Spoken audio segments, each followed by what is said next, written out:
Good evening, everyone. I will now call it to order, the January 16, 2024 Board of Education meeting. We acknowledge the traditional, ancestral, unceded territory of Chumash, Tongawa, Fernandina, Tataviam, and First Nations on which we are learning, educating, and living. Mr. Vecchi, can you please lead us in the Pledge of Allegiance?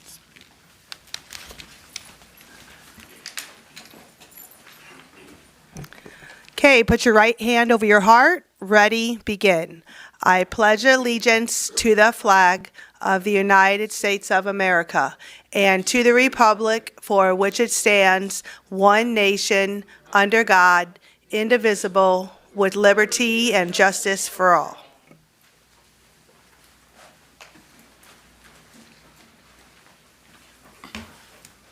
Thank you very much, Mr. Vecchi.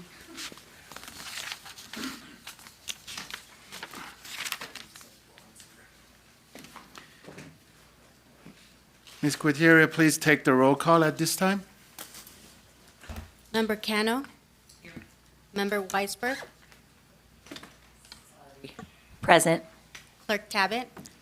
Present. Vice President Ponter-Kamkar? Here. President Agakanian? Present, all the members are here. We had quorum. If any of my colleagues, there anything to need to be adjusted or pulled from the agenda? Oh, sorry. Closed session first. And closed session, we had one item that we voted on. The item was moved by Emily Weisberg and seconded by Laurette Cano to approve the settlement agreement and general release between Burbank Unified School District and Jane Doe LB. The ayes were Abby Ponzer-Kamkar, Charlene Tabbitt, Emily Weisberg, Armand Agakanian, and Laurette Cano. Thank you.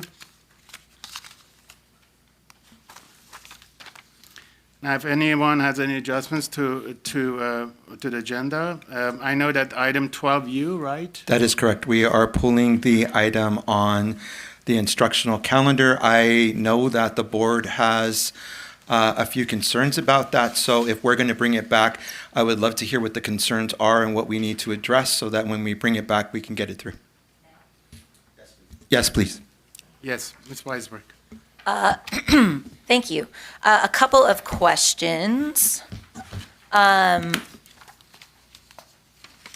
So I'm curious to know what the parent data is that's referenced in regards to parents asking to have this moved up. I wonder if part of the concern is a misunderstanding between what back to school night is versus what the conferences are. So it'd be interesting to know like which parents sort of, not individually, but like were we hearing a lot from one school site? Who were we hearing from in regards to wanting to move it up? And I also just in general have a question about the communication that occurs between our union partners when we are setting the instructional calendar. So are they having a general membership meeting where they're talking this over before it gets agendized? Because it seems like that could be really beneficial for us in regards to fielding questions and concerns. And hold on, I think that might be. The last question I had is if we do end up moving this forward, what kind of communication are we going to put out to make sure that parents are notified? Because I know in some of the teacher feedback we got, there was a concern that there would be a lack of understanding about the shift.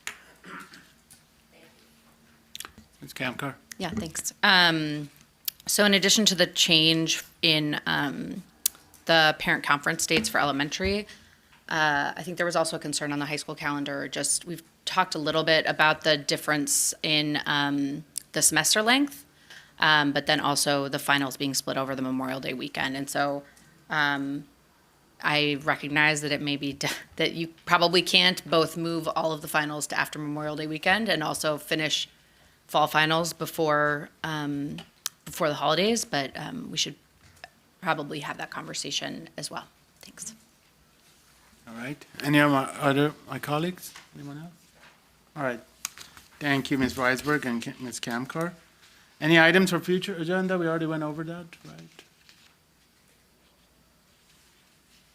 Yes. Well, Yeah. You want me to, yeah. So I know that I've been in communication with our board president on a few items that he would like to bring forward. Per our governance procedures, we should probably talk about those. We want to talk a little bit about how to recognize our donors and what that might look like. And just some conversation, I guess, on recognition of students. For example, we had a presentation by our elementary kids, and they were performing for us during Christmas. We did take pictures and we did post those on Facebook, but I think there's conversation about some further recognition if you folks want to talk about that. Otherwise, I'll just take direction and move forward with those things. Yes, Ms. Kamkar. So I know it was early in my time on the board, but there were some guidelines developed around recognition, right? Including board members being able to recognize individually. I'm open to the conversation about donor recognition. I think we should, I think we can have that conversation and just, I think we need to finalize it and then have a calendar for doing it and have a procedure. But I don't know that we need to do additional recognition past, what we've already done unless an individual board member wants to do it. I don't have an objection to recognizing our donors at all, but I do have an issue. Our staff has many plates that are very, very full, and I'm really not, I don't know how to say this. I know people need to be recognized, but I'm not sure that that's why donations occurred, and it just adds more work to already very overworked people. So if we could, if a board member wants to do it, they should just be able to do it themselves. We have the forms, they just have to fill it in and send it to the print shop to be printed. I've had a conversation with board member Weisberg. I feel like there could be an opportunity because of the large audience to perhaps work with BAEF and recognize our donors at State of the Schools, because there is a large audience and because we can recognize them in a larger public forum. And to be quite honest, it takes a big lift off of district staff. Yeah, and something that I hope we'll get to, I don't know if it'll be in superintendent's report or comments later on, is the board retreat and sort of the goals that we set for ourselves in regards to the meetings. And so I would be open to having a meeting where we did this or seeing if BAEF would be open to it. But I do want to be mindful of, our focus on academics and the business of the board. So again, it's not that we're ungrateful, we're endlessly grateful, but doing it in a way that honors them without creating additional work, I think is really important. So I agree with you. So I think I have the direction. Yeah. I think I know what to do. Thank you. Thank you. And thank you for all your input. And we will, so we didn't discuss any items for future agenda, right? But I just put that up. Anyone else? Ms. Tabbitt, yes. No hurry. But at some point, can we just get an update on what's happening with Burbank High's pool? Yes, ma'am.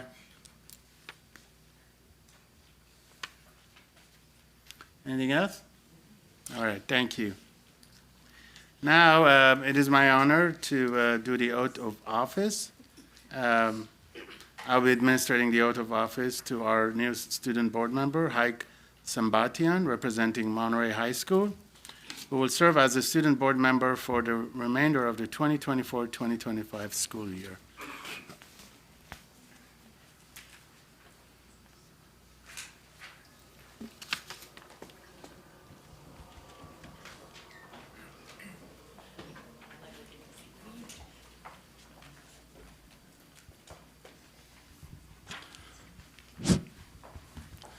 All right, so how are you, Haik? I'm good. Good to see you. So please raise your right hand and repeat after me. I state your name.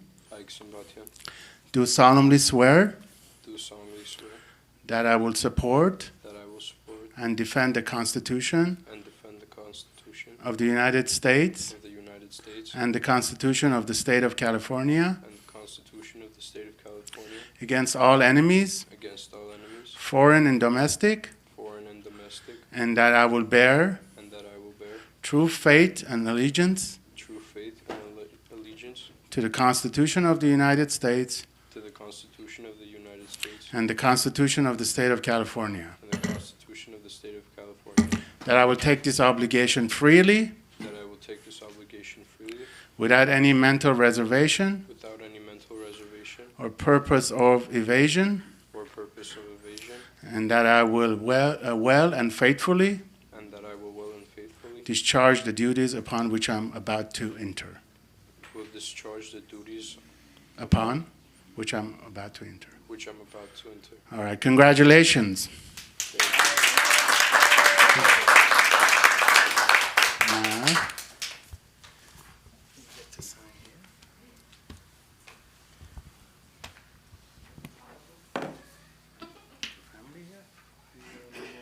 where's your mom?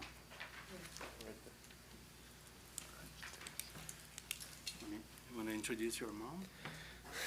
Yeah, sure. She's right there. Her name? Kanadi. Congratulations. Congratulations. You're gonna give a report.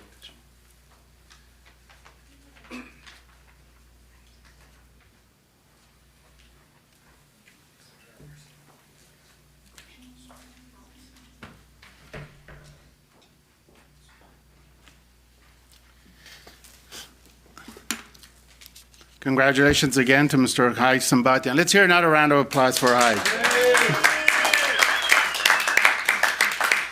And by the way, did a great job. You should be an attorney. You almost had that whole thing memorized, so good for you. Item 9, reports from the board and staff, student representative. Why don't we start with Haig, since you just took the oath of office. Why don't you go back and give us a little report? Thank you.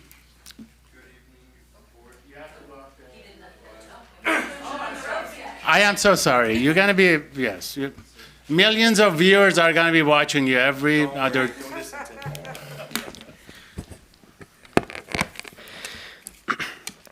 Good evening, Board President Arakanian, distinguished members of the Board, Superintendent Paramo, district staff, and our audience.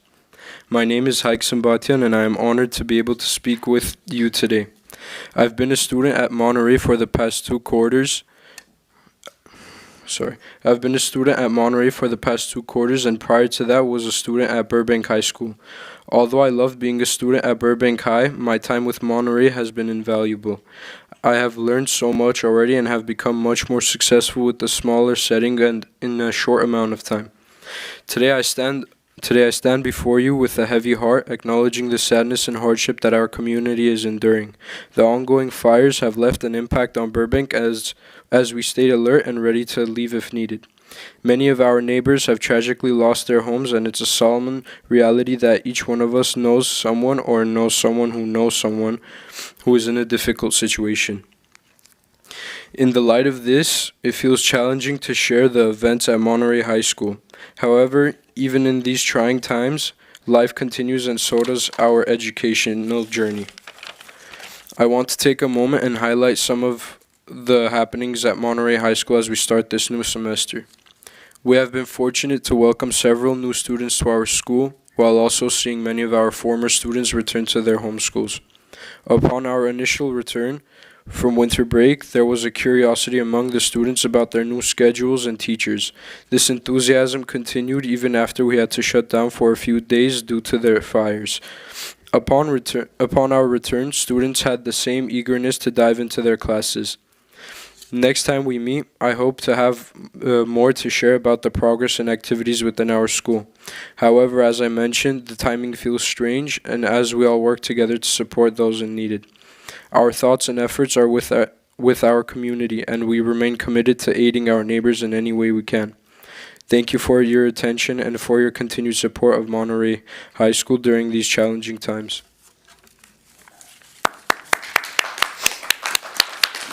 Thank you. Thank you very much, Hike. Now we have Lala Nestor, John Burroughs High School. Welcome back.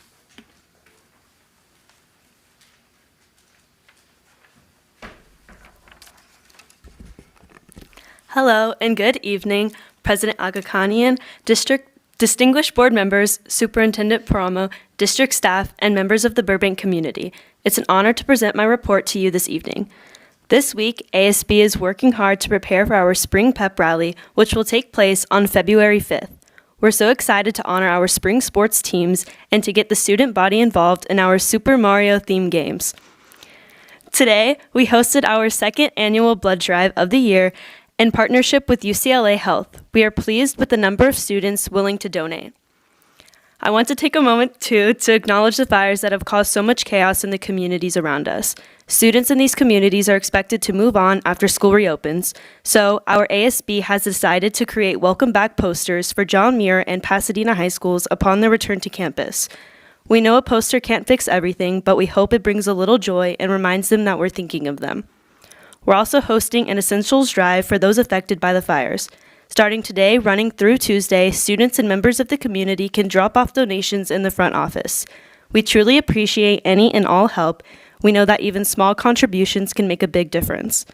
Lastly, we're thrilled to see how students are adapting to our new cell phone policy set in place at the start of this semester.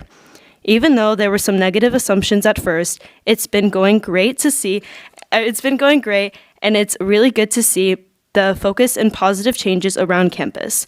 Thank you all for your time and for your continued support of our students. Are there any questions or clarifications?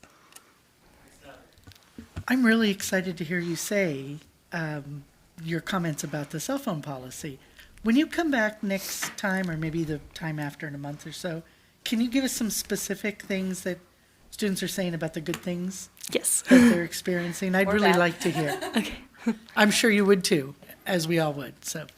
Dr. Weisberg. Yeah, I'd love to hear any positive feedback, constructive criticism, and also could you tell me the days of the drive, the donation drive, one more time? Yes, so it started today, but then it's also going to go through next Tuesday. Okay, thank you. What is it you're asking for? We're asking for new and gently used clothes, and then we're also asking for like canned foods, blankets, towels, and also pet food and like pet supplies.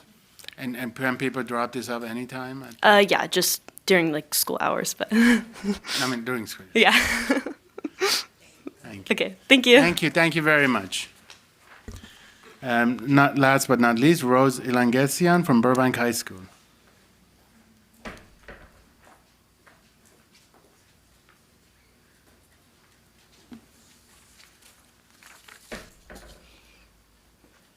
Good evening, Superintendent Paramo, esteemed board members, President Dr. Agakanyan, Vice President Cam Carr, Board Clerk Tabet, Board Member Weisberg, and Board Member Kano, and all attendees.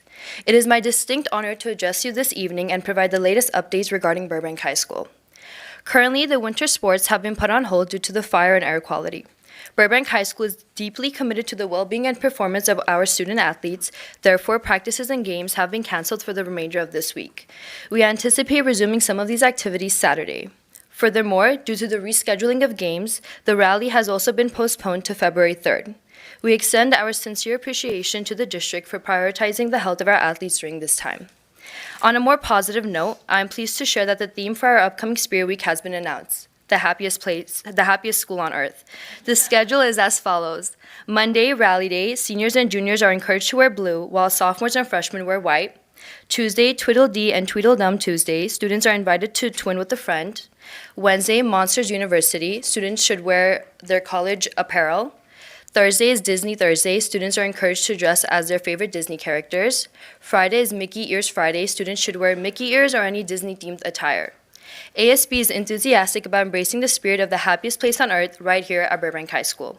Additionally, I would like to announce that our UCLA blood drive is set to take place on February 5th, 2025. We are eager to kick off the year by encouraging donations that benefit our community. Moreover, our senior showcase is set to take place on February 7th. Any senior with talent can perform and showcase their talents for their last year at Burbank. This concludes my report for Burbank High School. I thank you for your attention this evening. Are there any questions? Thank you very much. Good to see you. Thank you.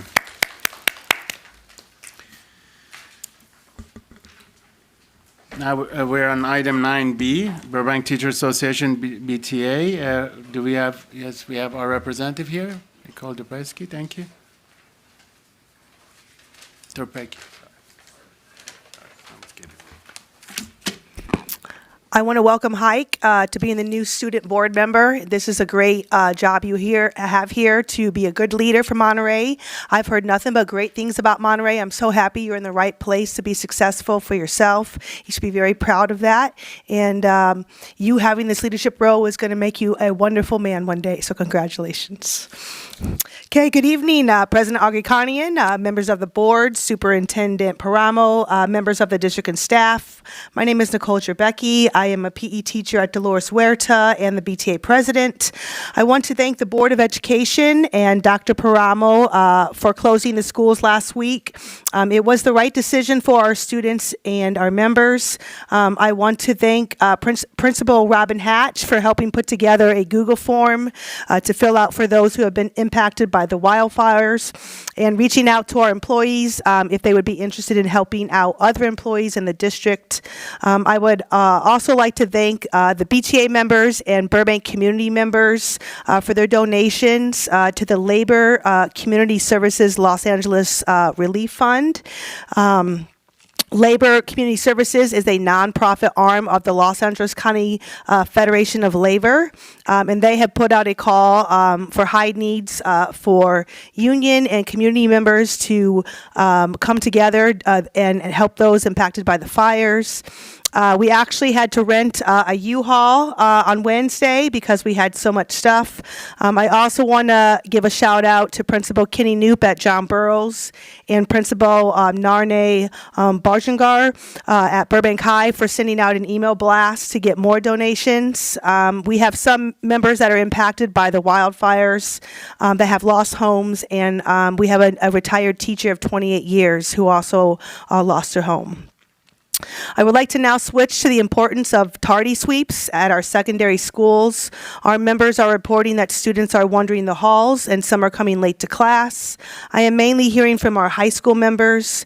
I know that having administrative coverage and campus supervisors is key to tardy sweeps. I know there will be days when admin might be doing IEP meetings where there's less manpower. More consistency of tardy sweeps helps our students stay accountable, which teaches them to be on time and helps them to be on time as an adult for the workplace that they will be working in one day. I would also like the district to try to reach out to our big businesses and companies here in Burbank so they know that if they work in Burbank for 10 hours that they can send their kids to Burbank schools. Recruitment and getting out the word does make a difference in helping our declining enrollment improve. I also think it's important that we continue to build relationships with Burbank City Council. Working with the city is key to try to build our schools for the better, and we are both working together for future generations of Burbank residents. I also want to mention that our BTA members work very hard for this district. Other than federal taxes and state taxes, healthcare is a big item that comes out of our checks. Going out to bid to see what else is out there is key to keeping our quality educators in Burbank. We can't use the excuse that we tried that 10 or 15 years ago and it didn't work. BTA is all about trying new things and know that many people, change is hard for them, but sometimes change is good for all of us. We need to continue to evolve as a district. We must have a plan in place for how you recruit more educators to Burbank.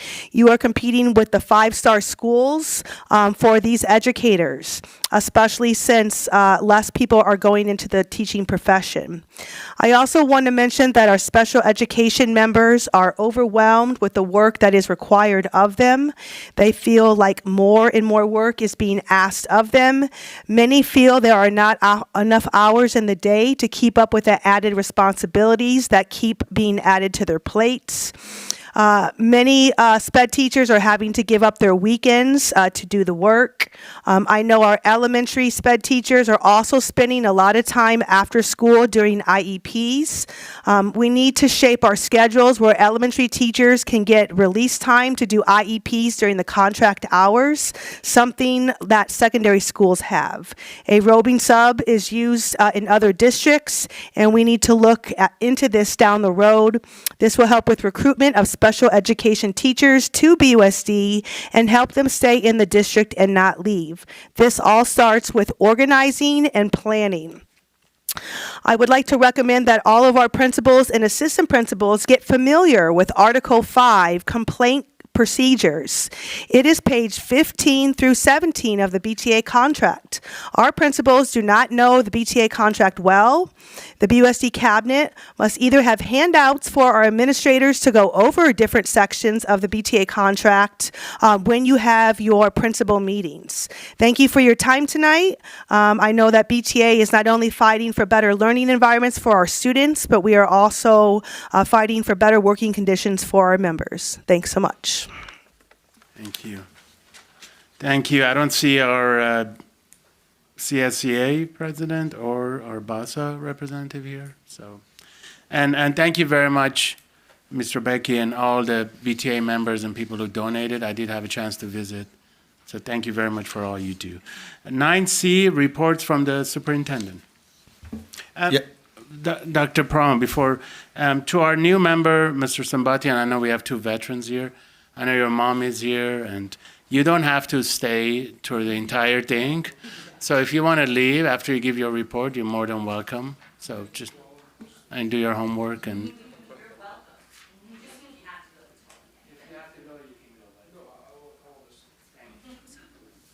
Thank you. 9C, reports from the superintendent. Thank you, sir. I'd like to invite Dr. Macias up to the podium. He has recognition today.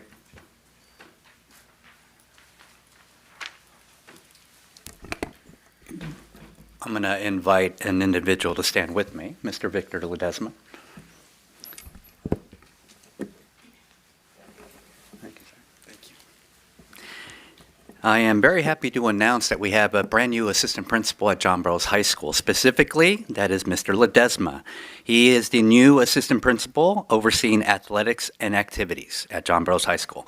He was born and raised in a little small town, farm town just south of Fresno called Fowler. After he graduated from high school, he enlisted in the United States Navy. He served aboard the USS Ronald Reagan. After Victor completed his enlistment, he received an honorable discharge and immediately enrolled in an undergrad program at San Diego State University. He graduated with a bachelor's degree in communication. He then enrolled at Cal State University, Los Angeles, and received his first graduate degree in school psychology, also earning a pupil personnel services credential in school psychology, in child welfare, and attendance credential. After being in education for some time, Victor decided to enroll in a second graduate program at Cal State University, Fresno, where he received a second master's degree in educational leadership and administration, along with an administrative services credential. Victor recently was an administrator in Fullerton, but his decision to resume his professional development as a school psychologist was heavily influenced by being able to work directly with students. After working as a school psychologist at John Burroughs High School, he desired to work again as an administrator with the Burbank Unified School District, which leads us today. Victor Ledesma has a passion to assist students and families directly, and he is very enthusiastic to continue supporting the Burbank community. So I want to introduce Mr. Victor Ledesma.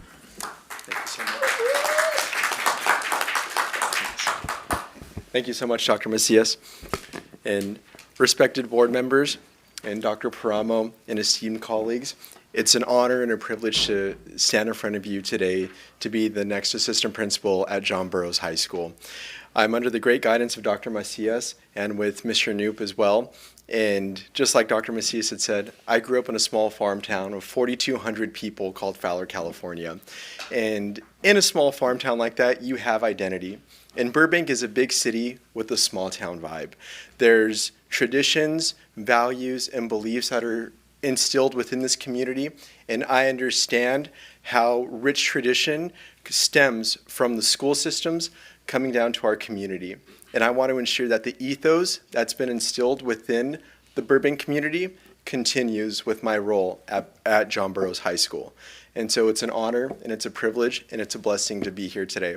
My wife's a teacher at McKinley, and my 3 children go to McKinley as well. So I'm also invested in this community as well with my family. So again, it's an honor and privilege to stand in front of you today to be the next assistant principal at John Burroughs High School. So thank you all very much. Any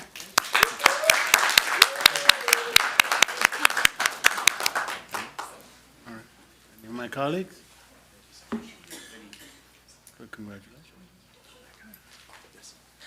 Just a huge congratulations and welcome to the BUSD family. Excited to get to know you, to learn more about you, and I think we'll all probably say the same thing in that we're here to help support you. So if there are things we can be doing as board members to do that, please let us know. You have a great principal in Mr. Knoop, great community at Burroughs, and I just look forward to seeing all the wonderful things you're going to bring to that community. So welcome. Thank you so much. And you're right, Mr. Knoop, he's one of my top 5 heroes in education. He knows his students' first name, last name, and parents as well, and I strive to follow his lead. So, thank you. Any other questions or concerns? We just want to congratulate you and welcome you to the BUSD family. Thank you. And your words really hit home for me because I think Burbank's a very special place and not a lot of folks coming in. But you said your wife's a teacher at McKinley and your students are here, so you get the dynamics of Burbank already. And I think that is a great strength to have. We think we're special, but we might just be a little, we are, a little different from, other communities. So I so appreciate you coming in with that knowledge and that attitude. And thank you so much and best of luck to you. It's an honor. Thank you. Awesome. Mr. Kamkar. Just congratulations. Thank you so much. You're going to be great. Thank you. Ms. Kano. Yeah, definitely congratulations. And again, I think piggybacking what Shar said, that you just kind of get the vibe of the city is really good to hear. It feels like home. Absolutely. Congratulations. Questions will come next board meeting. I'm sure. Thank you very much. Thank you for all you do. Thank your wife also for her services. Absolutely. Thank you so much. We're lucky to have you, and we're ready to work with you. Thanks, Dr. Yep. Brahma. Thank you. All right. Item 10, request to address the. I have a little bit more, if you don't mind, sorry. Dr. Agakanyan. I want to reiterate what one of our student board members said earlier in his report. We are very lucky and blessed in Burbank. We really are. I know that the city experienced a lot with the winds, but I live in Pasadena, and my neighbors 2 houses from me lost their home. 3 total on my block. Pasadena is a mess. There are National Guards everywhere. You can't. My home is on Lake in Woodbury, and you cannot go north of Woodbury. There are police cars stationed at every stoplight, preventing anybody from going up into the hill. Pasadena lost a couple of schools, a couple of charter schools. Elliott Middle School, which is only a few blocks from my home, burned. They are. It's just really rough. And I am thankful to the city of Burbank because the city sent reinforcements into Pasadena to assist, which I think is absolutely amazing. Our staff was phenomenal. I have the best district team. We were working around the clock Wednesday, Thursday, Friday, and through the weekend. Our director of facilities was phenomenal, absolutely phenomenal. The way the campuses looked for school to start on Monday was absolutely amazing. We had painters who normally are assigned to help and assist with all the painting in the district who were helping instead on the weekend with cutting down trees and picking up debris, and we are just very, very grateful. Obviously, this week we have been very conscientious about air quality. I understand it. I've gotten lots of messages from parents about air quality. And you have to really be educated, because depending on what website you look at or what app you use, it could say that the air is absolutely fine. Okay, what they're not taking into account are all the toxins that are blowing in the air, carcinogens that are in the air. We've been a little conservative. When I spoke to both our high school principals, along with Dr. Macias, they didn't see any rationale for an out-of-season sport to be practicing this week. They're out of season. We can hold off on that, and so we did. If it's an indoor sport where it's a controlled environment, basketball can still compete. That makes sense to me. In terms of our league games, all you have to have is agreement between the two teams who have to compete. And if they want to postpone, they can postpone. And we have taken that step for this week. It looks like things could be getting better. So by next week, my guess is that we will be lifting restrictions, but we were very conservative this week. We did not run kids at PE. Kids could be outside for nutrition and lunch, but they didn't have to. If they wanted to be inside, they could be inside. So we have done what we thought was best for kids to protect them and to protect them for the poor air quality, and we will continue to do those things. I wanted to mention a couple things in light of the words from our BTA leader, Nicole Trebecki. I will work with Dr. Richenko to put a professional development together on the complaint procedures that we can present to our principals. We had already been talking about that this week, so that will definitely get done. You have my word on that.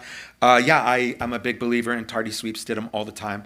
Actually instituted this at Baldwin Park High School, which had a much larger problem, and they are very effective.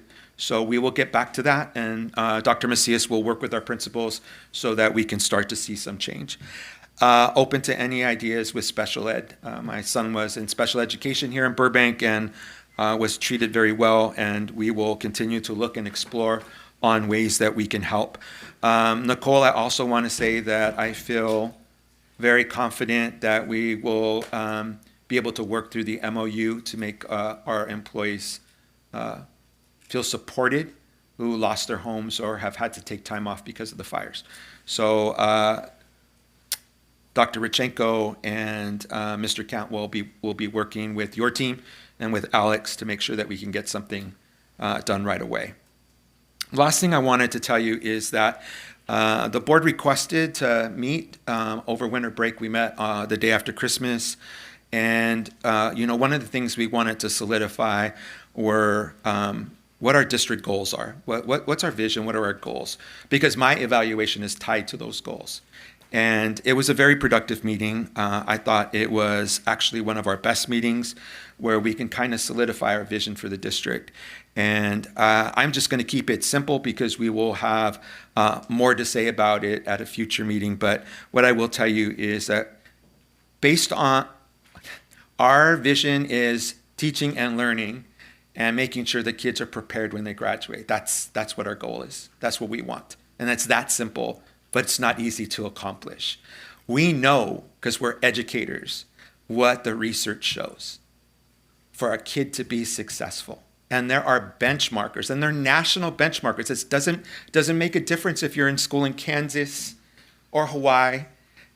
For example, if you are a third grader and you are not reading at grade level in the third grade, the trajectory for you in your education from third grade to 12th grade is not going to be good. So we really need to be focused on that data. How are third graders doing? Where are they in their literacy? Are they at grade level? We need to be monitoring that. We need to be checking that. That is one of our primary goals. We have goals for our middle school kids. We know that when kids get to high school, if they cannot complete Algebra 1 both semesters in their freshman year, it's going to be really hard for them to meet A through G. So we got to be focused on middle school math. I am not promoting geometry in 8th grade, Algebra 1 in 8th grade, because it's okay for an 8th grader to do Math 8 in 8th grade. That's why it's called Math 8. What we need them to do is be able to pass their math class, whether it's Math 8, algebra, or geometry. We need them to pass their math class with C's or better both semesters. Not just one, they have to do both semesters. That's our goal. That's what I want to see, because that tells me that when they get to high school, they have the best chance passing Algebra 1 both semesters, not having to do summer school, and be able to be on a path to meet A through G. And obviously, when it comes to high school, they need to be college or career prepared, and I don't know of a better way than to meet A through G requirements. So we need to look at that. We have been doing great the last couple years. Our scores have gone up as in A through G. We need to do better. And so we are focused on those goals. Everything we do in the district is from the perspective of how are we meeting these three goals. So for me, what that means is, are we putting our budget dollars towards literacy, math, and A through G? Because if we're not, then we need to look at that. So all of the work we do is from that perspective. And you will see, and it's been this way for a while now, every board meeting, there are at least a few things that are instructionally focused, and that's on purpose. Because that's what we're here. That's what we're charged to do. We're charged to educate kids, and that's where we're going to be focusing.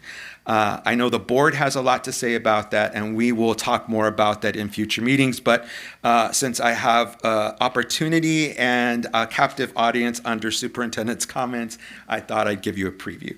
And that's all I have. Thank you very much, Superintendent. Dr. Paramo. Oh, I'm sorry. Can I give you one last thing? Yes. Just because it came from the audience, they wanted an update on the Burbank High Pool, and I'd like to ask Certainly. Mr. Cantwell if he can address that. Sure. Good evening. For those who are not familiar, our Burbank High Pool has been down, unfortunately, for a number of years. We were hung up with DSA, that's the Division of State Architects, to get approval. So whenever we're doing a school construction project, we don't work with the local Burbank Planning Department. We don't have to worry about local building codes. We work directly at the state level with DSA. DSA was not approving our project because we had two outstanding uncertified projects from more than 20 years ago that we need to work through to get certification on, which led to us even needing to actually recreate irrigation engineering plans to be able to get approval on one of the sprinkler systems installed in a prior project. So took a very long time. We were finally received the green light to be able to move forward with the project. We knew that the demolition of the pool was going to be the most disruptive to learning, and so that was done over the summer intentionally as a standalone project to be able to complete that construction or that heavy workload before students returned. We did have a lull in the fall because we finalized DSA approval. During the demo, we actually discovered that the work that was previously done in the pool was not done correctly.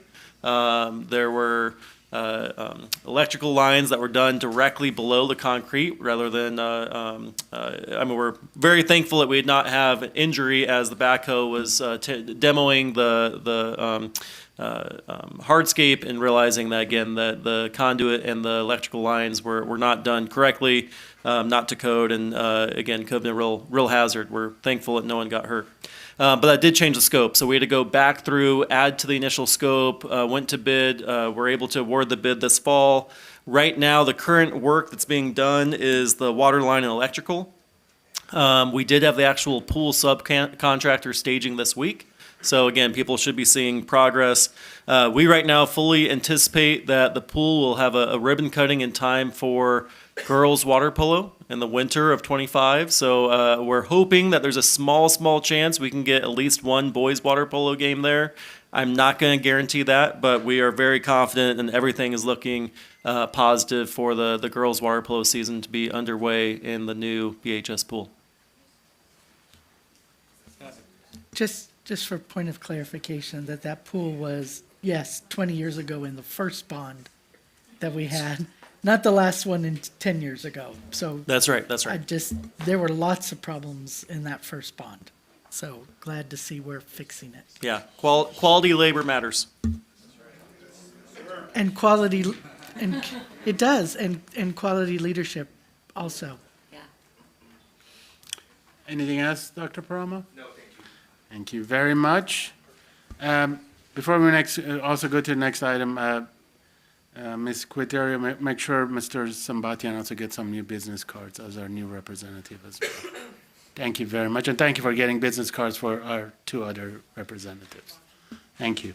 Next item, 10, request to address the board. Any individual or group representative present this evening may address the Board of Education on any agenda item or any subject within the jurisdiction of the school board by completing a white request card and turning it into Ms. Cuetero.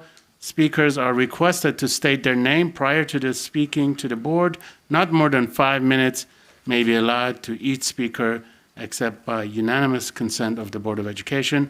The superintendent may refer the matter to the proper department for review. The district is providing alternatives to an in-person attendance for viewing and participating. At this point, do we have any virtual speakers? 2. You have 2 of them. One? We have 1 speaker for 2 presentations. But they're not for public Not for comments. public Okay, thank you. All right. So we don't have any. So I have received some cards. Mr. Joel Schlossman.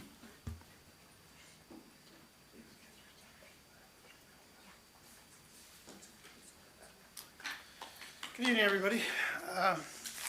Mr. Paramo, by your own admission, you probably violated the Brown Act by discussing things that weren't agendized, because you just said that at your review, you talked about goals, and that should have been agendized, and you chastised me at that very meeting, and you said, there's only one thing on the agenda. Well, apparently there was 2 or more. That's problematic, because I would have liked to participate in your goals. To our students, our new student welcome, our student representative, that oath, that loyalty oath, I think you should offer that oath to every student if you have a civics class, if they want to voluntarily take that oath, because that should be digested and talked about and exactly what that means, because that's a very moving and personal oath to me. I haven't come to every meeting, but I try and keep myself abreast of what's going on. And, I read one of your items where you're trying to spend this bond money, this $458 million, and you're trying to direct it to unions. And I think that that's a mistake, because you're myopic in your focus. You're like a horse with blinders on, and you exclude everything else. And you're excluding minority-owned businesses, family-owned businesses, women-owned businesses, businesses that do good work and are capable of doing good work. And there are mechanisms to guarantee that the work that they do is guaranteed. I guess you never heard of a performance bond. So, people need to live too, and they can do good work. And it's not, this thing of just union is a big mistake. Of course, my timer is not going, so will somebody tell me when my timer is up? Thank you. Of course, all of us have a heavy heart for people that are affected by what's going on around us. And I have these just little ideas, give it the merit that it's worth. I hope you'll consider it. Some may be good, some may be bad. All of our students are required our high school students are required to do volunteer hours. And I hope that you will let them apply these volunteer hours. Maybe they can go to Pasadena or some other city where they can be of service. I think that we should welcome all the kids that we can from these affected districts. That will help our enrollment. And I think I'd like to hear it on KNX that the city of Burbank has rolled out the welcome wagon for these kids. I know that you gave 2 days off, or at least 2 days to your staff, and I think that was a good call, Mr. Superintendent. But I would have liked to see these employees of ours working if they can, because they're being paid, and maybe there was work to do around the schools or in some other fashion that could have been a benefit. We have a program, and I've noticed it over the years, that we have a sister cities, and you're looking for hosts to host these kids. Well, I would like you to expand that, and maybe folks like me or others who have maybe other retired people that have an extra room in their house. I know that I do. Whatever we can do to help, maybe we can host these people as well, certainly children, if they want to come to our district. I'm not going to take a kid to Disneyland, but I'm willing to take them to school.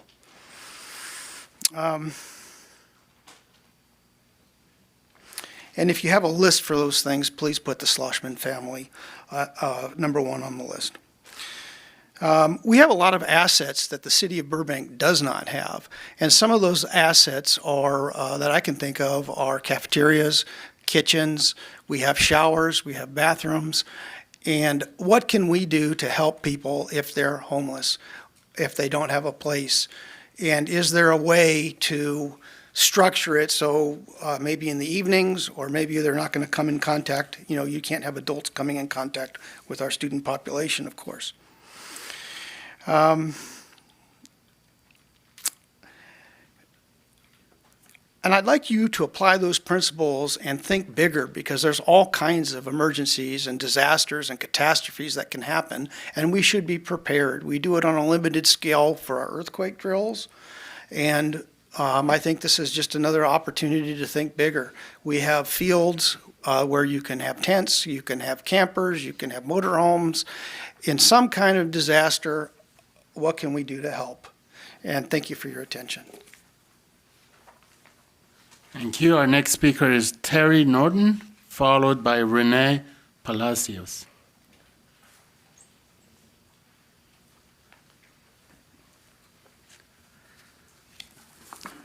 Good evening, board members. My name is Terry Norton. I'm a 50-year member of the International Brotherhood of Electrical Workers, Local 11. We have lived in Burbank for 50 years. Our children and grandchildren went to Burbank schools. We participated in PTA. My wife was PTA president at Miller Elementary. We are vested in Burbank. On behalf of IBEW Electrical Workers Local 11, I strongly urge the Burbank School District direct staff to move in negotiating community workforce agreement with the Los Angeles and Orange County building trades. It just makes good sense. The community workforce agreement will create good local jobs for members like me. It is reasonable and fair for workers and the Burbank Unified School District. Working close to home will save on commuting and helps the environment. It also gives me a sense of pride to say I'm building something here, right where I live. It's a smart, more efficient use of our tax money, and it keeps money flowing in the local economy. The community workforce agreement is what Burbank needs and what members of the community like me want. I urge you to direct staff to negotiate the community workforce agreement with the Los Angeles Orange County building trades. I thank you. Thank you. Renee Palacios, followed by Greg Lewis.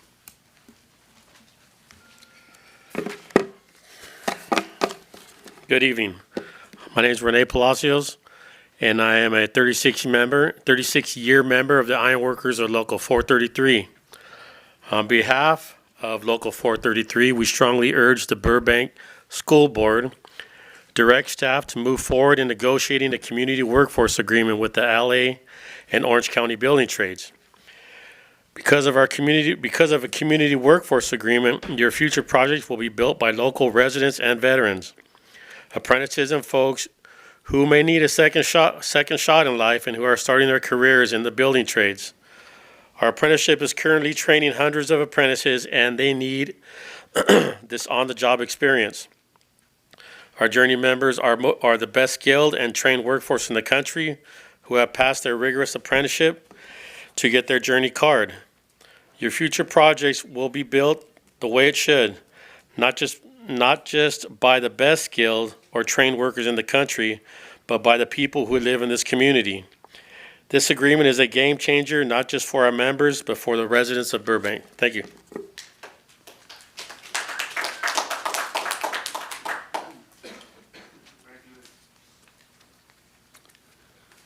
Good evening. My name is Greg Lewis. I'm the business manager here at Plumbers and Pipefitters Local 761. I'm a 34-year member, and I'm also a proud graduate of Washington Elementary School, John Muir Junior High, and Burbank High School. So I'm here tonight to urge you to direct staff to move forward with negotiating the community workforce agreement with the LA and Orange County building trades. With this CWA in place, your future projects will be built by skilled local residents and veterans. Our apprenticeship program is currently training over 250 apprentices, and they need these type of jobs to complete their on-the-job training. I'd also like to extend an open invitation to anybody that would like to come and visit our training center and see what kind of careers we have to offer other than colleges. Our journey workers are the best skilled and trained workers in the country that have graduated from our apprenticeship program to get their journeyman certification. With this agreement in place, your projects will be built the right way and by people who live in the community. These agreements work great in other districts, and that's why I'm urging you to move forward with this one. Thank you very much. Thank you very much. Next, we have Eddie Alvarez, followed by Joaquin Stallworthy.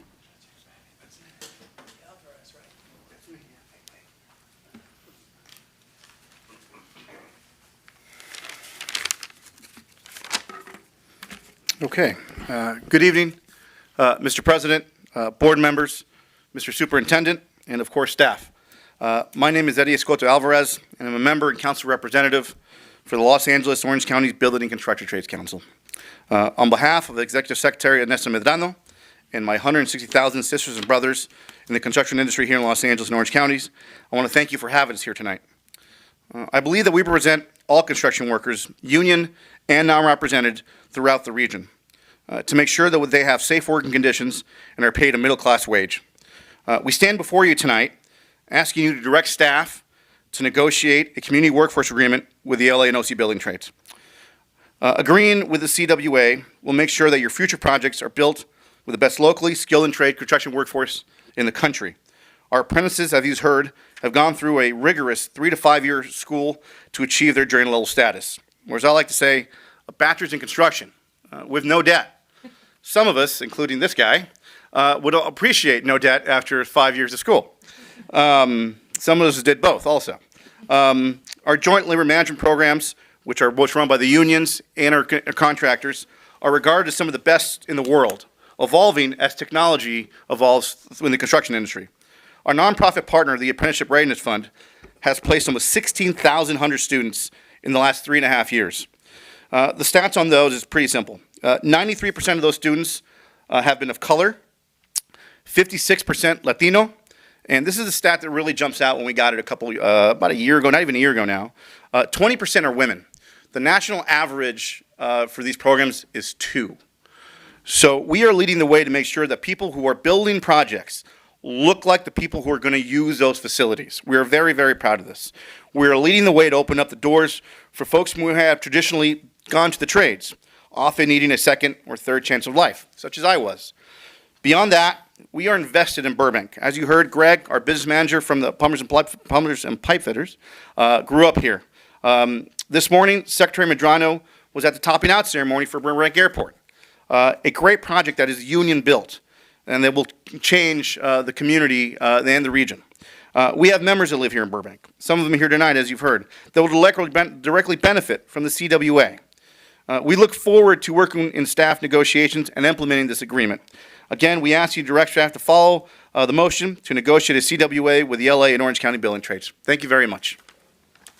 Thank you. Next, we have Joaquin Stallworthy.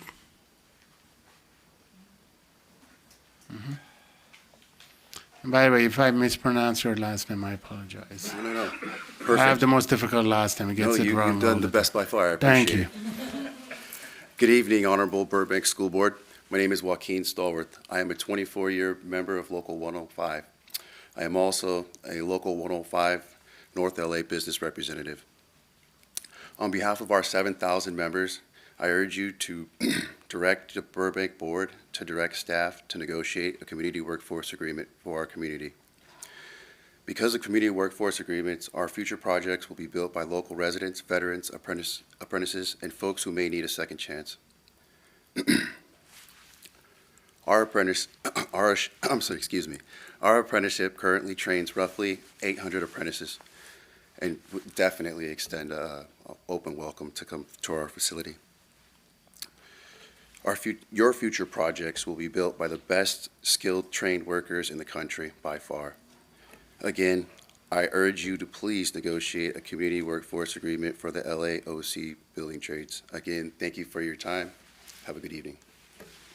Thank you. I have Kyle Budrick, followed by Christian Gill.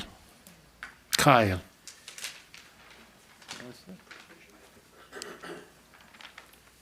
Good evening, everyone.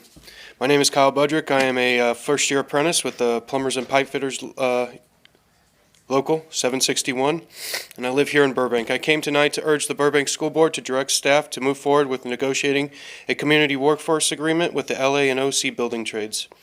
It will create good jobs for members like me that live locally. It will allow me to use the skills I am learning in my apprenticeship to build and maintain the schools that I attended growing up. This agreement will ensure that the Burbank schools are worked on by a skilled and trained workforce. As an apprentice and local resident representing the future of our trade, I ask that you move forward on the community workforce agreement with the building trades. Thank you. Thank you. Christian Gill here. Thank you. Followed by Cliff Smith. Good evening. Good evening. My name is Christian Gill. I'm an apprentice for Local 433, and I'm raising 2 kids in Burbank.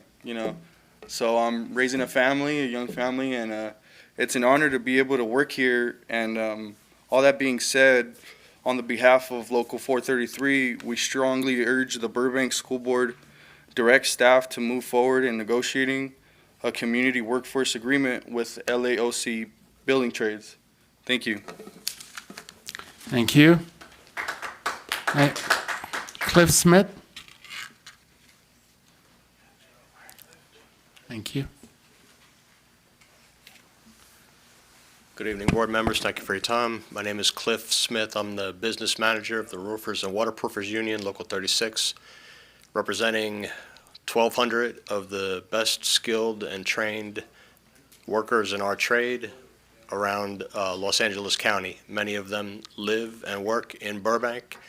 We look forward to working on your facilities. We strongly encourage you to negotiate and sign the community workforce agreement with the Los Angeles and Orange County Building and Construction Trades Council. Make sure that your jobs are done safely, done the right way, done on time and on budget. Thank you for your time. Have a great evening.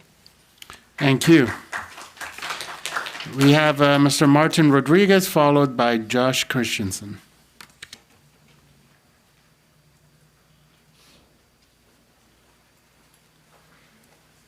Good evening, City Council. My name is Martin Rodriguez. I'm a business agent of the Ironworkers Local 433 and President Tri-County Building Trades. I think I do approve of this community workforce agreement. I hope you do as well. I've seen it bear fruit here. I represent all of Burbank and Santa Monica, everything north of here. It's been good. I brought Christian Grill into this trade, and he's just one of many. Most of them are working overtime at Burbank right now, so they're not here. But about 10 apprentices out there, and we have 1,000 apprentices in our trade right now. Throughout, we cover all the desert, all utility scale projects that are done by our apprentices and journeymen. I've seen it bear fruit. I've seen it change communities. The gentleman spoke earlier, mentioned it wasn't about union. That's exactly right. It's not just about union. We represent all working people, period. Stop. I mean, it is that. It's why we have prevailing wages. We just make sure people get prevailing wage. Community Workforces Agreement is the only mechanism that has goals set to where you bring in the local hire. That's what it's for. That's what Burbank Airport's about. We strive for that. Myself, I answer to our community workforce coordinator to bring those goals into fruition, and we do work at it. We bring people from the community. Our trade is dependent on bringing new blood in.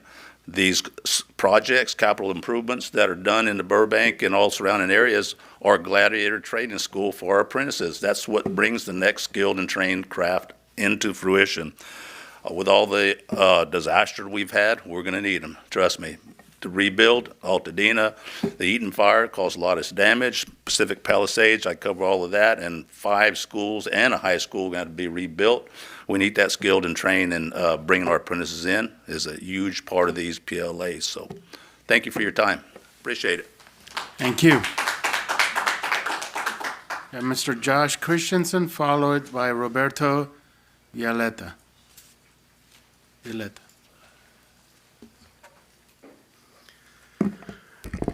How we doing, President and Board?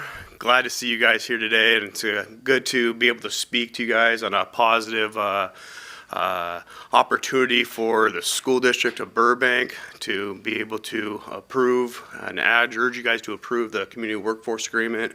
My name is Josh Christensen. I'm with the Western States Regional Council of Carpenters, representing over 90,000 men and women in the scope of carpentry, and urging to approve a CWA.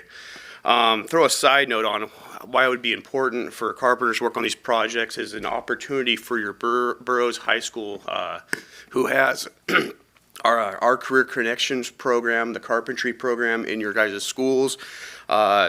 That is so far has been a successful program. They had the Skills USA competition last year, and I tell you what, one of you guys' students won Project Manager of the Year. And this Saturday, they're actually doing a kind of like their tryouts to enter into the 2025 Skills USA competition that'll be held down in Orange County. So let's root them on this Saturday so they can be able to get into that competition and see that same success that they had last year. Again, urge you guys to support a community workforce agreement, and I appreciate your time. Thank you. Thank you. Next, we have Roberto Violeta. Did I say it right? Yes. Thank you. And that is our last card. If anyone else wants to speak during the public comments, please fill out one of the white cards. Thank you. Good evening, members of the board. For me, it's a bless to be here again. My name is Roberto Villalta. I'm working for the district since 1999. It's almost 25 years ago. And former CSEA negotiation team, represent custodian and grounds. But I quit. You know why? Because there's no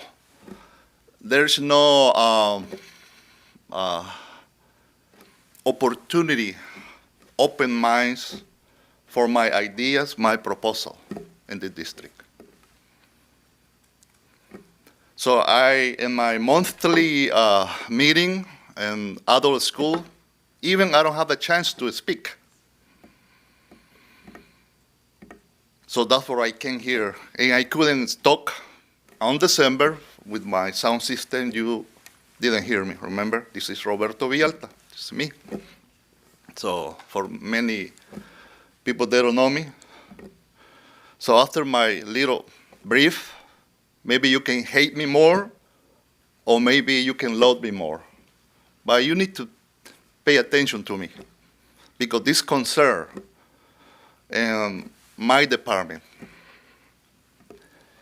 And it is unfair the way you hire people in facilities. I is talking for facilities. You just hire the grounds custodian supervisor, a day supervisor, day custodian supervisor, in another position, right? So, you know, better than me. But those 3 persons came from the union, came from grounds department. And this district, you guys say clear, equally opportunity. Before the pandemic, remember, we have, until today, 5 different day custodian supervisor. I can mention by name: Rene, and then coming Kevin, and then Mr. Bruno, he just left. Oh, before Bruno was Ephraim. And then we have another person that with no experience. So Mr. Andrew sent me an email and mentioned those with qualify. But my question to him is, where are they now? You just fire, or you don't extend more jobs for them. So now we have new faces from the same department. If this is equally opportunity, this nomination or this promotion is by finger, by friends, nepotins. It's clear. It's clear. Somebody needs to speak up, and this is me. Because nobody wants to be here in front of you. I have the right, the freedom in this country to speak up. People from Burbank, they pay a lot of tax to keep our school in good condition, good environment, cleaning. And you guys approved last December the minimum wage, $16.50. That's why people, they don't come in here. And check this out. Somebody told me today, SAT custodian, they won't be called to work because, I don't know what happened. Come on. We need help. We need help. And people from Burbank, they need to know the reality in this department. Also, there's another open position, but I don't know, they open already. But now this person is already driving the truck all over Burbank. It's not open yet. What is that? What do you call that? Nepotism. This is not right, Board of Education. We need to stop. Open those positions. Pay fairly so people can stay and do the job better. Not for friends, not for finger. I need good answer for that. Those people, they need to resign right now. Mr. Violeta, Thank you so much. Thank you very much. God bless. Thank you. And that was our last card. Superintendent Promo. Yes, sir, thank you.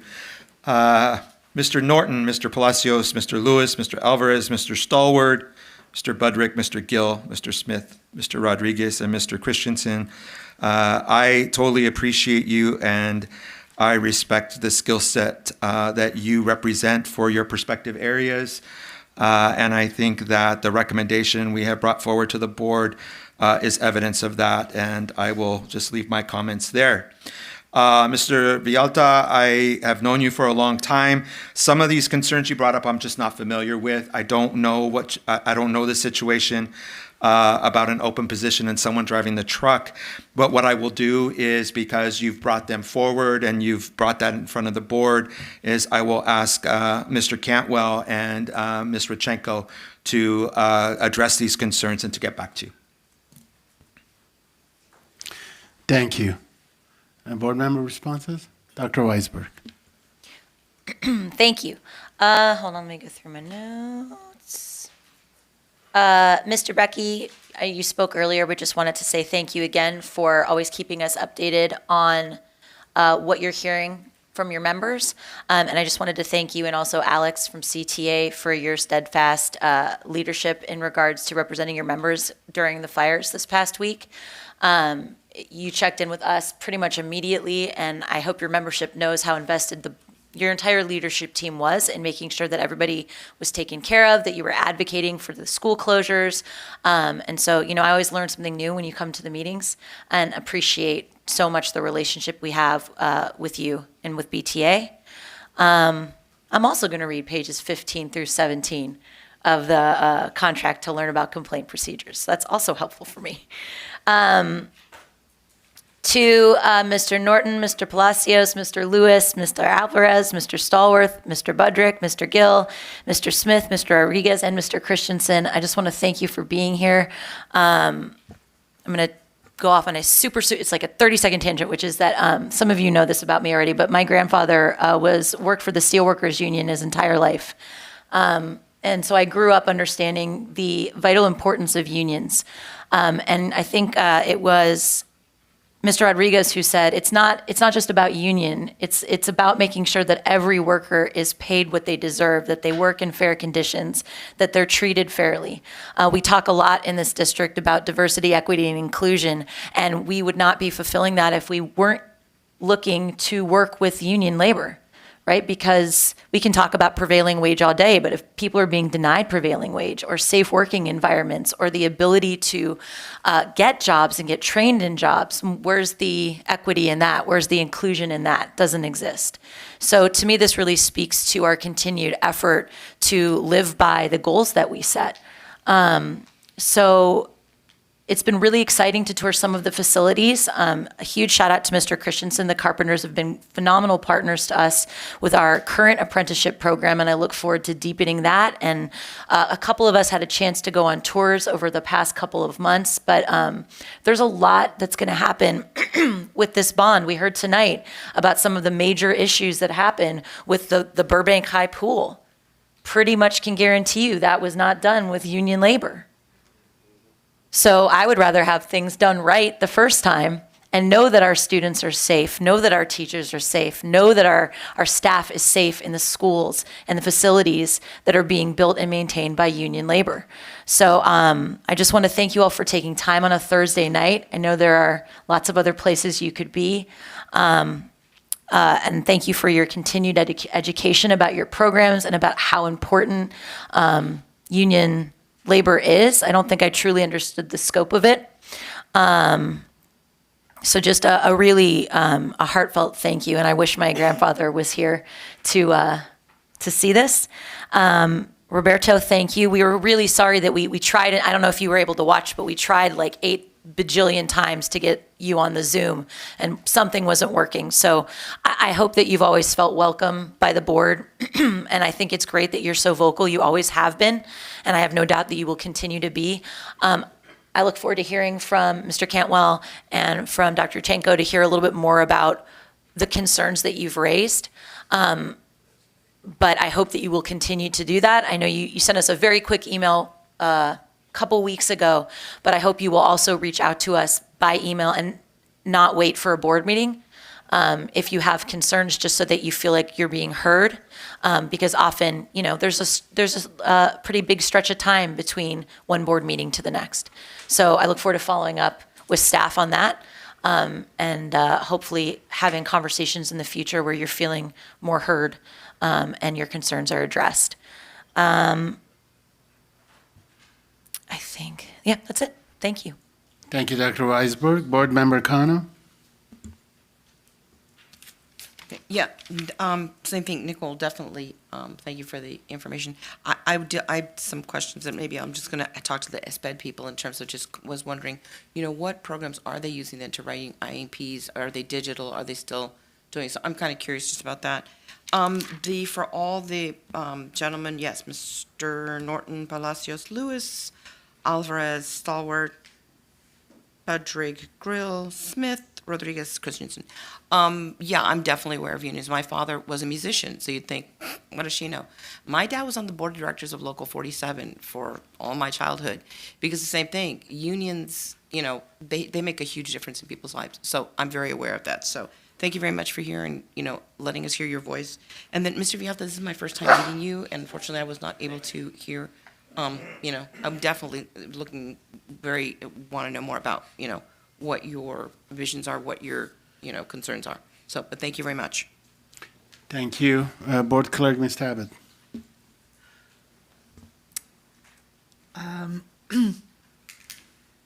Mr. Schlossman, yes, I think that I appreciate some of your ideas you brought tonight. I also think some of your ideas could be community-driven. And I always think when when people come to me and say, hey, we should do this, sometimes my response is, that's a great idea. You should do that. And let us know how it works out. Because I think there's some things on here that you could do, and the community as a whole could participate. So just throwing that back at you. Our friends that came to speak to us tonight about the workforce agreement, I appreciate it. And I heard you, especially Mr. Rodriguez, I believe, when you talked about it wasn't just the unions, but that all of these folks that came tonight, and you yourself, talked about the people you support who live, work, send their kids to school in Burbank. So it's a multifaceted piece. You're supporting us, we need to support you too. And I think that was a really profound message.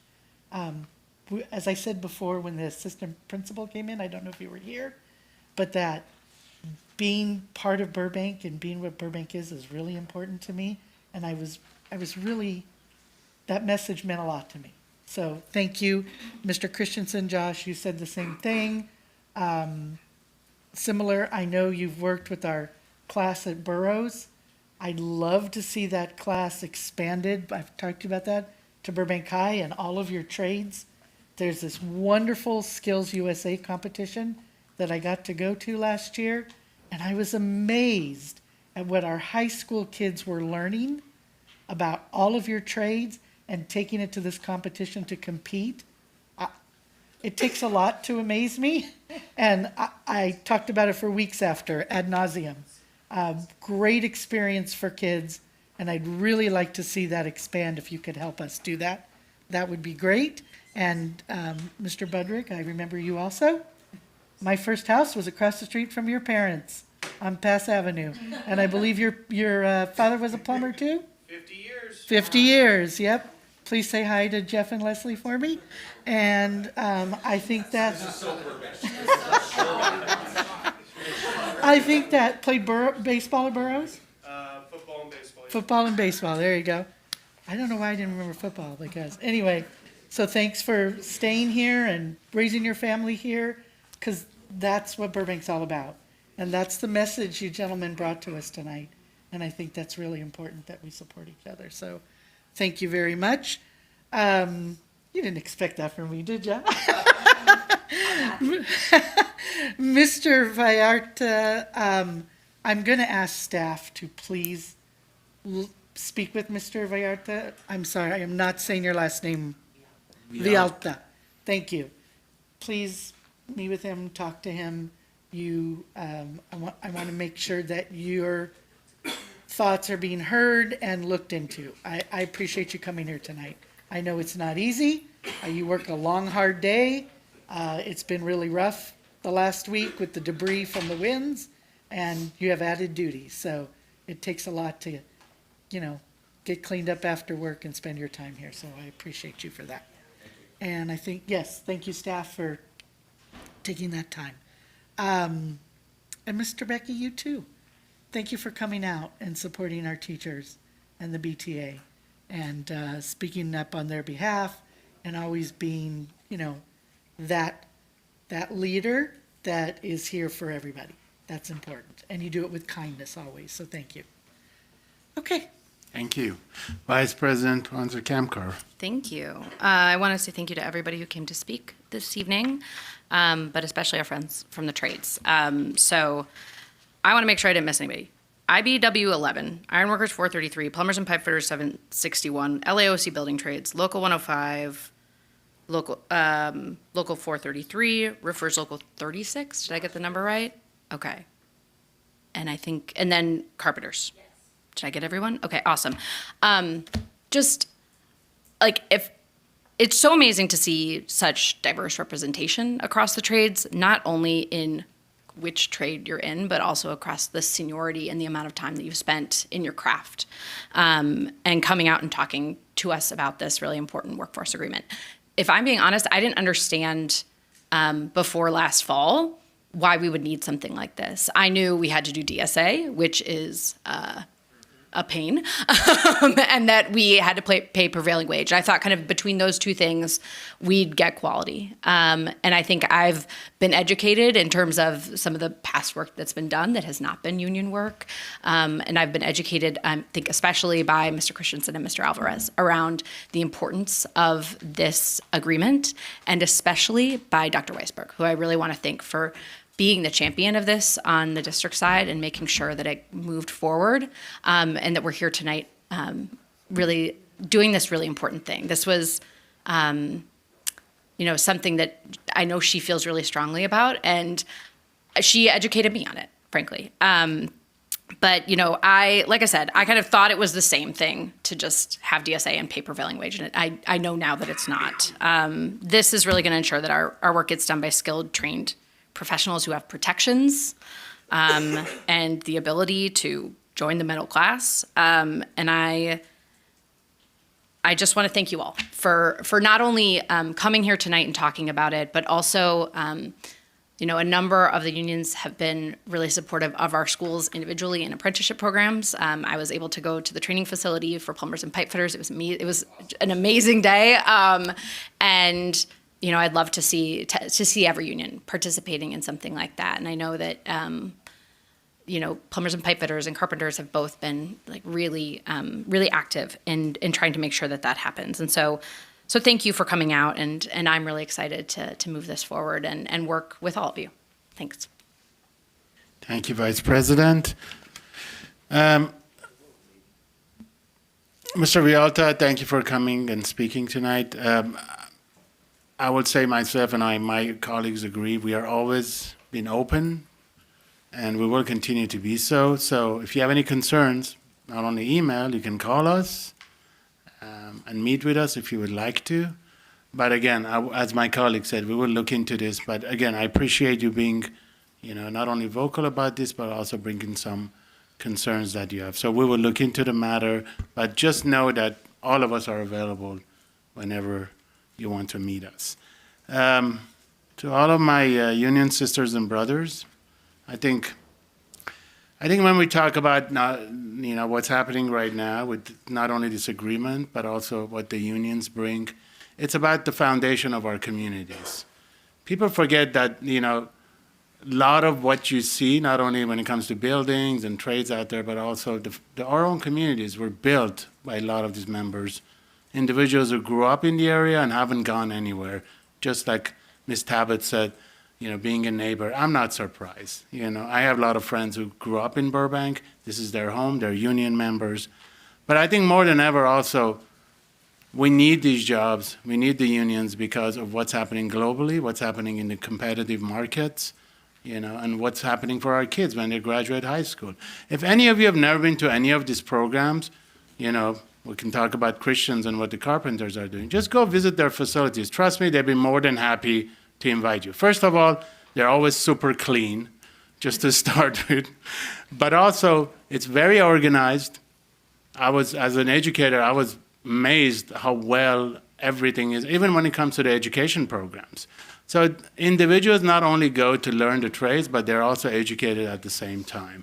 So when they're building something, it's up to code, it's state of the art, but also they're working on projects and jobs, making our students and future generation workers competitive in the global markets, from solar panels to the latest technology. So we need that more than ever. And the education factor of it is what's also been always fascinating for me. So it's not only about building, it's not only about jobs, but it's also about preparing the next generation to continue this foundation of cities like Burbank we love so much. A big city with a small town, feel to it. And we will continue to do so. I've been working with you for over 25 years. I know what you do. I know the quality of the work. And I really want to thank you for being here. And the numbers you brought up with the 20% with female, it is astounding. And right now, when we talk about this, when we're talking about more than ever when it comes to pay differences, ever since the pandemic, the gender gap has grown, not with the unions. So I do thank you for having those large numbers when it comes to female workers and for all you do. Keep up the work, good work. Thank you very much. With that said, we're going to go to reports to the board. 11A. Report on the 2023-24 annual fiscal report and the financial and performance audits of the Proposition 39 general obligation of Bond Building Fund Measure S program. This we have Gemma Petansky, a certified public accountant of Clifton Larson Allen LLP, who will review the 2023-24 annual financial report and the 110 million Measure S obligation bond. Mr. Cantwell? Yes, President Aghanyan, board members, Dr. Paramo, colleagues and community. We actually have two presentations. The first is the one that you just highlighted, and it'll be quickly followed by an update by Dr. Abdelhamid on the latest in our fiscal department as it relates to the FICMAT analysis done a year ago. Before I invite Dr. Abdelhamid up here to introduce our auditor, who will go over the audit report remotely, I just want to remind us, because it's sometimes can be confusing. It's January of 25, but we're actually looking at the period, the fiscal year 23-24. So I know that we are always rushing so quickly ahead that it's sometimes hard to remember exactly where we were just a year and a half ago. On June 13th, 3 weeks before the fiscal year started, in the period that we're looking at with this audit report, we lost our fiscal director without notice, left on June 13th. We went 6 months, half of the fiscal year covered by this year's audit report, without a fiscal director. You'll hear in Dr. Abdelhamid's report after CLAs, after the audit report, that we currently are staffing at 13 FTE for the department. Only 5 of those staff members were here during the time that this audit year begins on July 1 of 23. So again, we have gone through so much change, and so I'm really excited for Dr. Abdelhamid to be able to highlight that change. But before we get there, we do have a remote presentation from our auditors to present on the financials of fiscal year 23-24. Okay, there we go. See if you can hear me. I am not seeing screen. We can hear you. You can hear me, okay. And so then the PowerPoint presentation, I don't know if you were gonna put it up. I've got a PDF here, but I don't have. We can put that up for you. Go ahead and put that up, because I'm not seeing a spot to control screen. We'll do that. Okay, that works.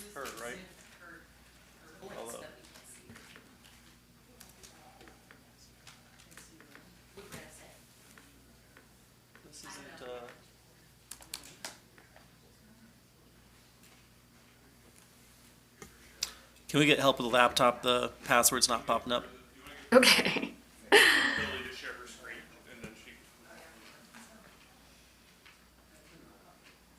Just give us 1 second. We're going to give you the ability to share screens. Oh, okay, perfect. That might be easier.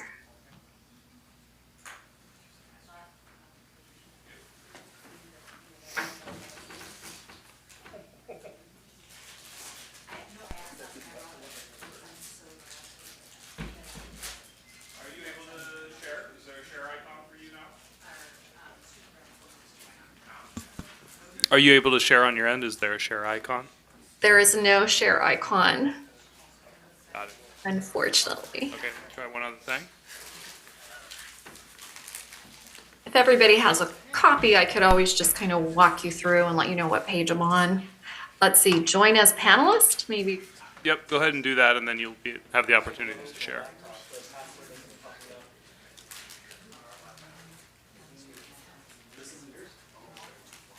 Is this ours? Audio and video. There we go. That's better. All right.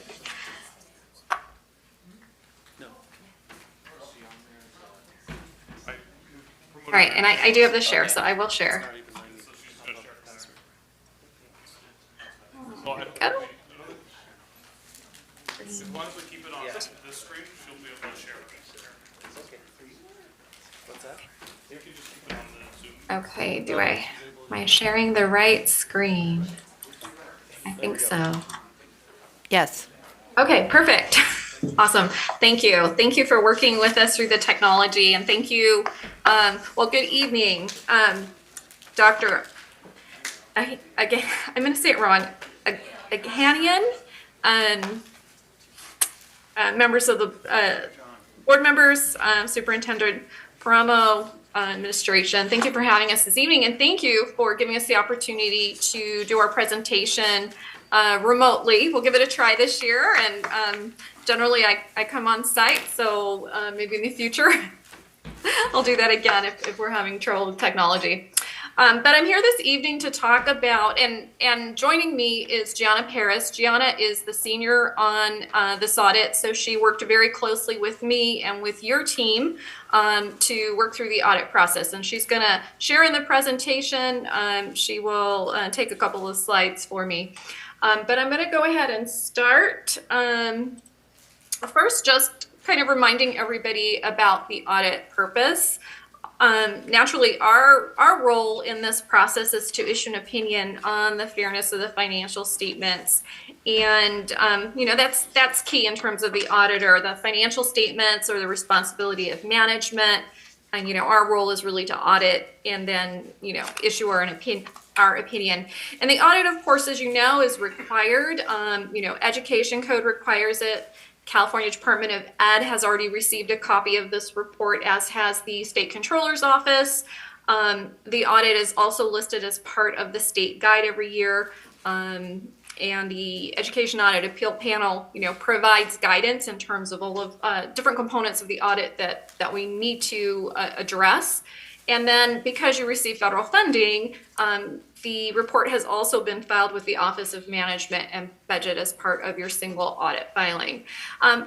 But in addition to all the regulatory reasons for issuing an audit, it's there to help with your fiscal responsibility and also to provide your stakeholders with, some comfort. The financial statements, although they're a very different format than the unaudited actuals that everybody, sees as part of that board presentation in September, it's kind of a crosswalk from that to this, so that you can feel confident that that information is accurate as well. All right, so our audit process, it's a fairly lengthy. We are working with your team for a better part of the year to work through all the different areas of the audit. We start our process with a risk assessment, which includes discussions with management. We always touch base with at least one of the board members.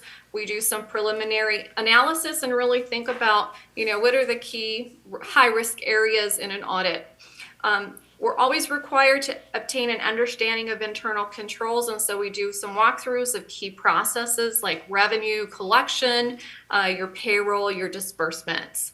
And all of that then helps us design our substantive testing. And some of the areas where our standards say, hey, this is always going to be a higher risk, will be in terms of cash and investment activity. So we always confirm those balances. Revenue recognition is always considered a higher risk area. So we spend a lot of our audit time looking at revenue. And then we make decisions about what other balances are significant or have unusual transactions or something different from the prior year that might cause us to take a closer look. We also have to introduce an element of unpredictability every year. So this year we took a special look at reimbursement requests to make sure that they were supported and that they made business sense. And all of that work then results in the report that you have in front of you. So there's the audited financial report. There's two reports, one for the district financial statements, the other for the bond measure, and then also a governance letter in your packet. All right, let's see. There we go.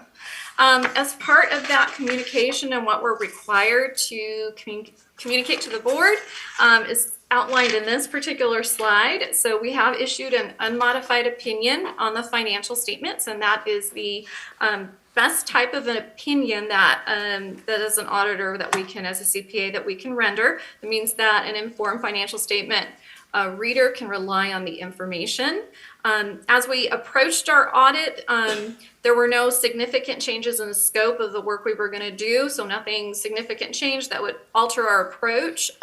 Also, there were no significant new accounting policies this year. Every year, the standard setting board for government reporting issues new standards. Last year, there was a new standard.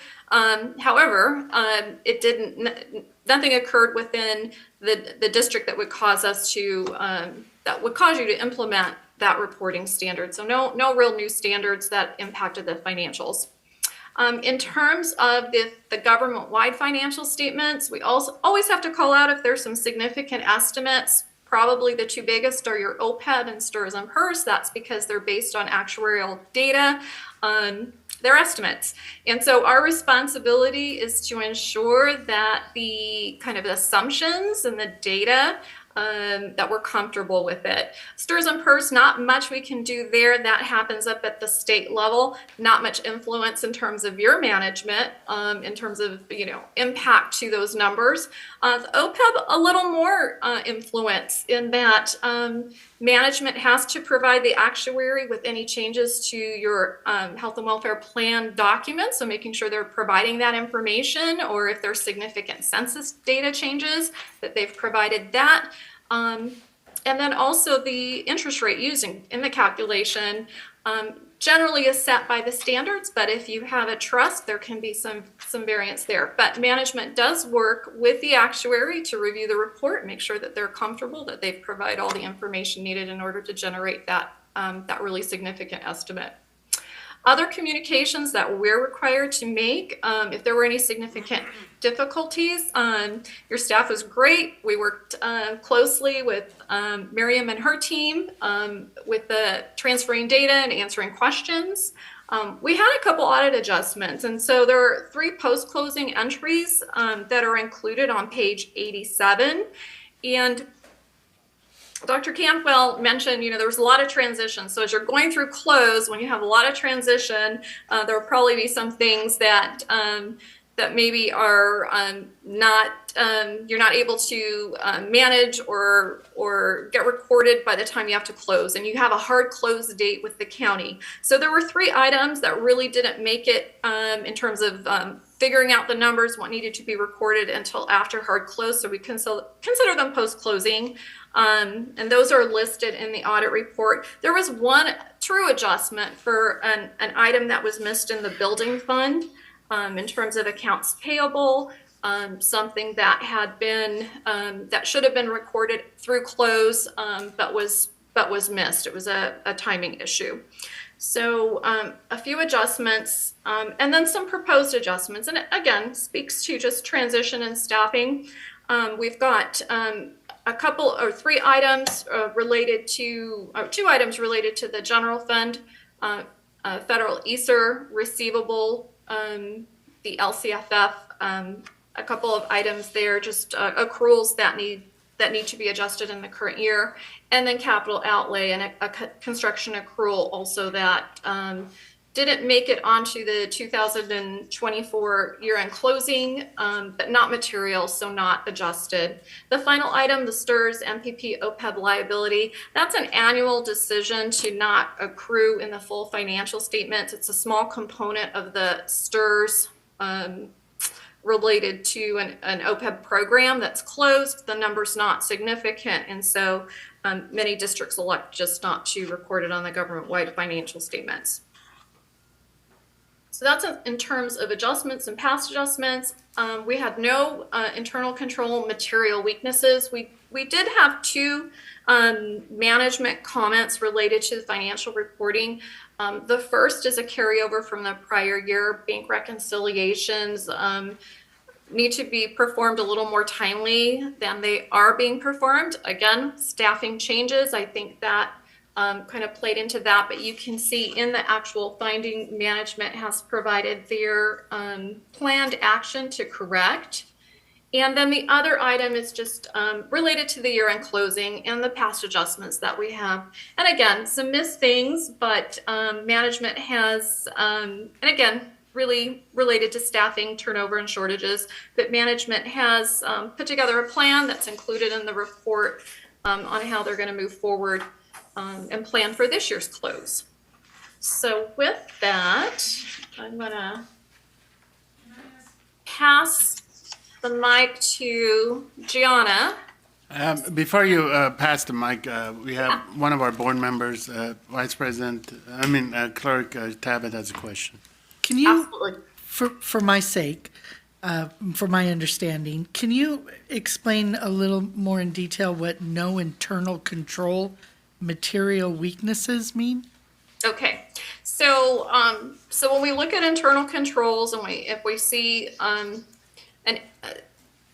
a lack or a deficiency in internal control, we'll categorize it depending on the severity or the likelihood of a future occurrence. And so we've got control issues that are just reported to management that don't really end up in the report. There are potential for those. Then there's another layer called a significant deficiency. And the two that we have in here are considered significant deficiencies. They did not require us to adjust the financial statement. So even though there are some changes that need to be made in order to ensure that bank reconciliations are done timely and that we don't miss things during the close process, nothing was significant enough that caused an adjustment that we would have to call it a material weakness. We'll see when we get to the bond report that we are referring to an adjustment in the building fund there as a material weakness because the dollar value, the threshold for reporting was much lower than in the district-wide financial statements. And as a result, there was an adjustment that had to be booked. And since that adjustment was required, we had to refer to it as a material weakness. So I hope that answers your question. It's just the level of severity, the likelihood of recurrence, all those things play into how, as our professional standards require, that we categorize it. Thank you. Okay. And Clerk Tabbitt, I came up because I wasn't sure if the question was actually more basic of the way it's worded. Makes it almost sound like it's saying that we don't have internal controls, no internal control. I wasn't sure if that was your question. It's just a weird wording. It's saying that we did not have any material weaknesses related to internal controls, not that we were lacking internal controls. Once I get to the other page, it made more sense. No.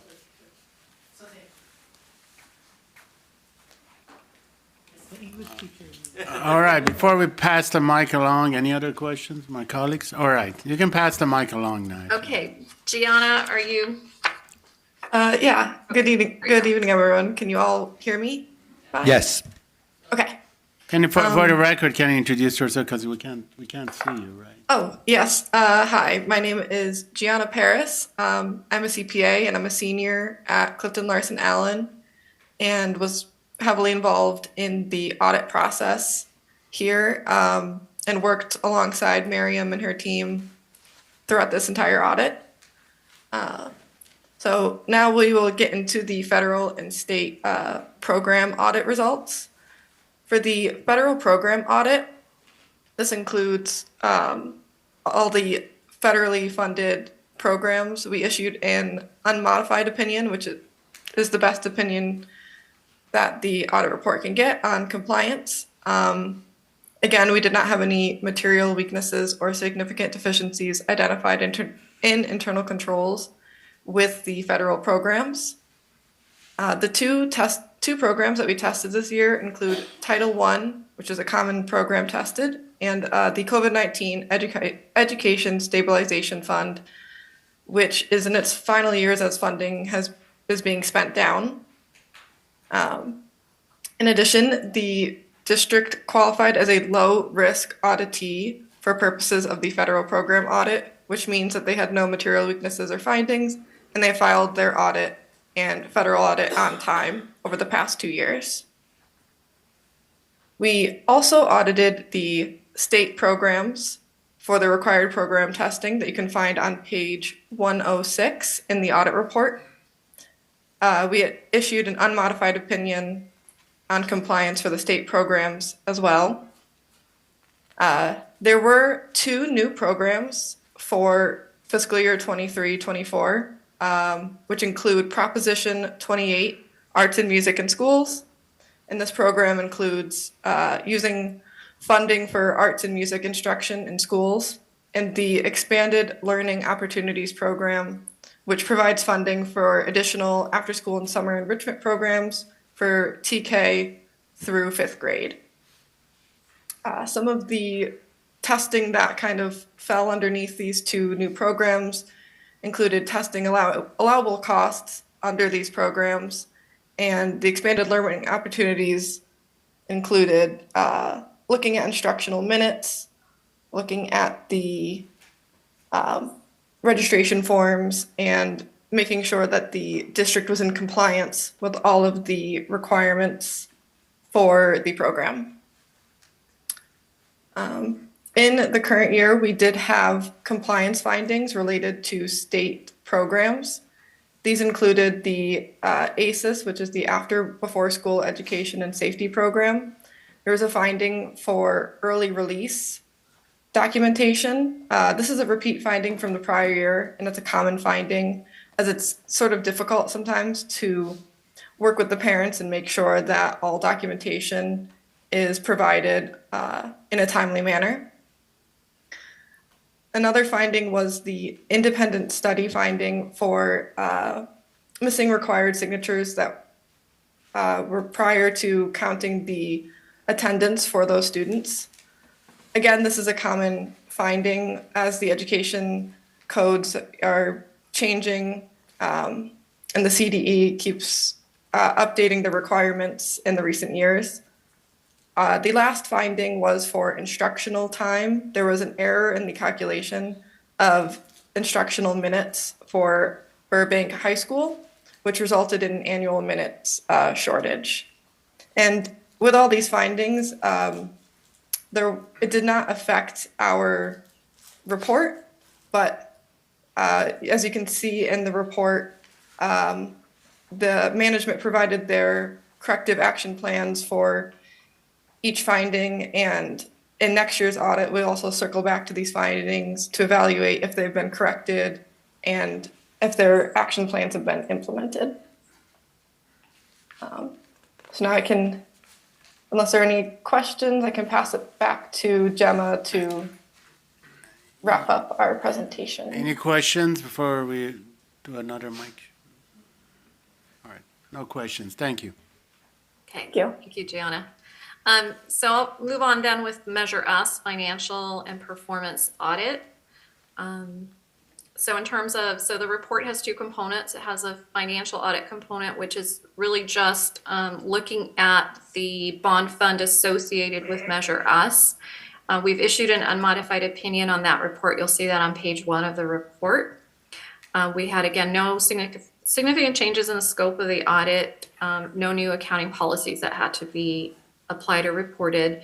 And going back to the material weakness, significant deficiency, in this case, the threshold for materiality is much lower because it is a much smaller fund. So that particular accounts payable missed accrual did trigger that material weakness classification because of the value. So we've communicated in this letter as material weakness, and the other letter it's a significant deficiency based on materiality.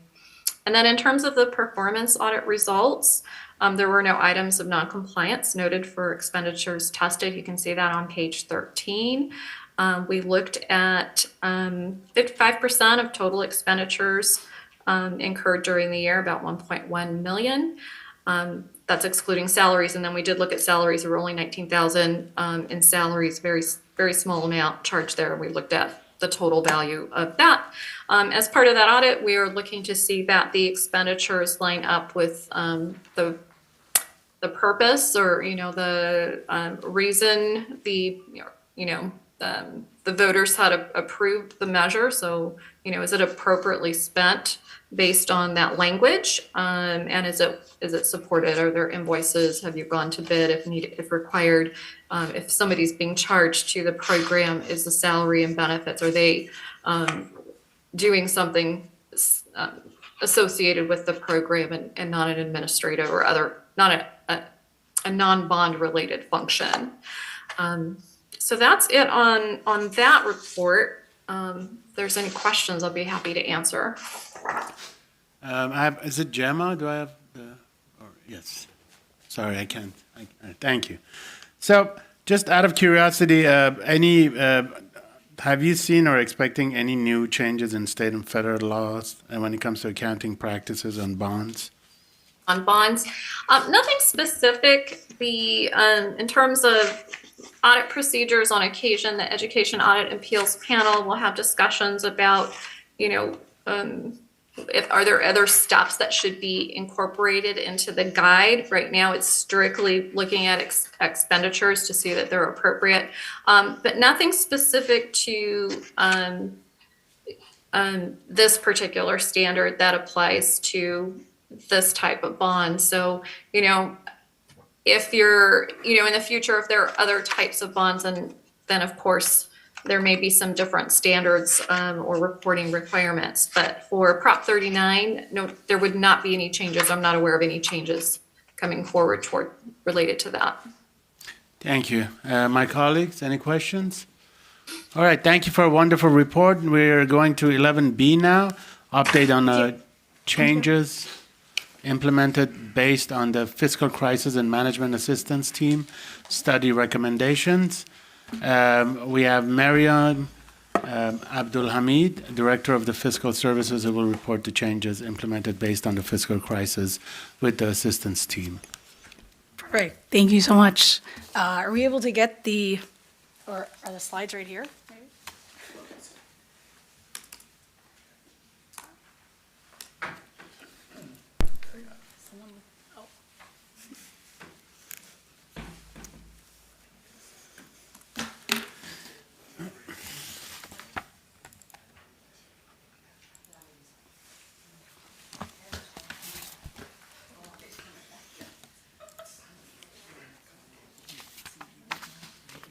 Perfect. Thank you so much.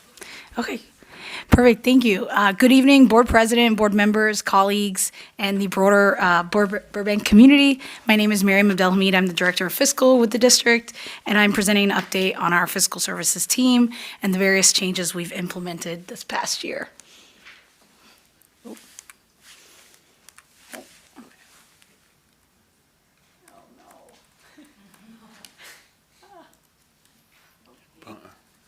Bond money for tech? There we go.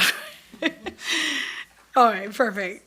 So FICMAT, the Fiscal Crisis and Management Assistance Team, was requested to come and analyze what the department's inefficiencies and issues were in hopes to create recommendations.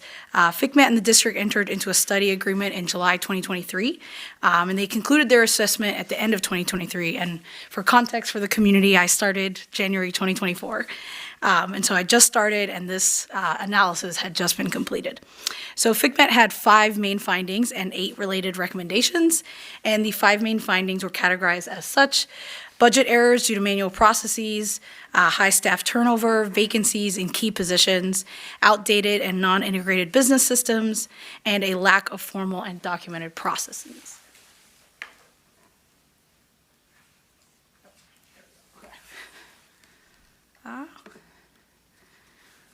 Okay, so the first recommendation that FICMAT had was related to organizational structure. More specifically, they recommended ensuring that our organizational structure and chart both reflected a clear delegation of duty and was just current. I don't think we had a actual organization chart prior. It was just various positions and unclear what the delegation of authority was.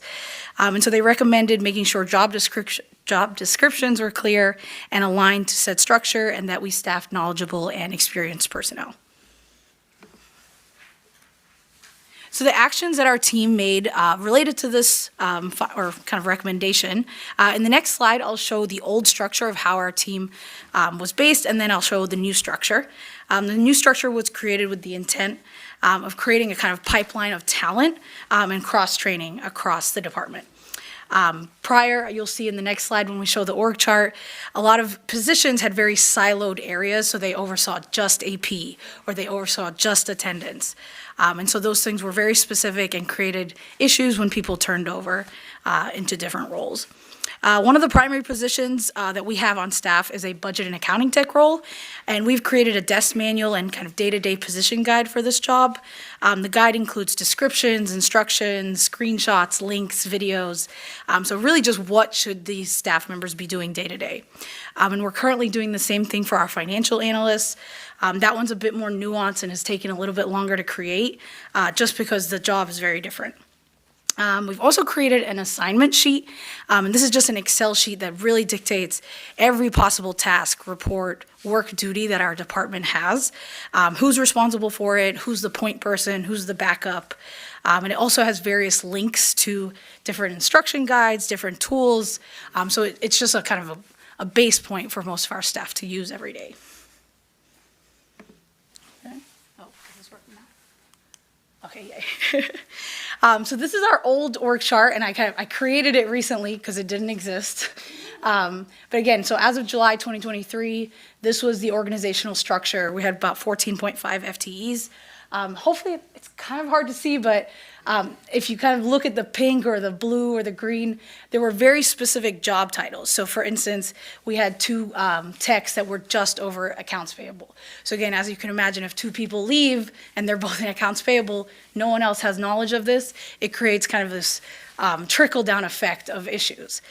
So you can see that a lot of these positions were very specific, and so that's something that we tried to change with our new structure. So this is our new structure, and again, sorry that the colors are a little hard to see here, but hopefully you can kind of tell that there's more similarity in color, which means we consolidated several jobs.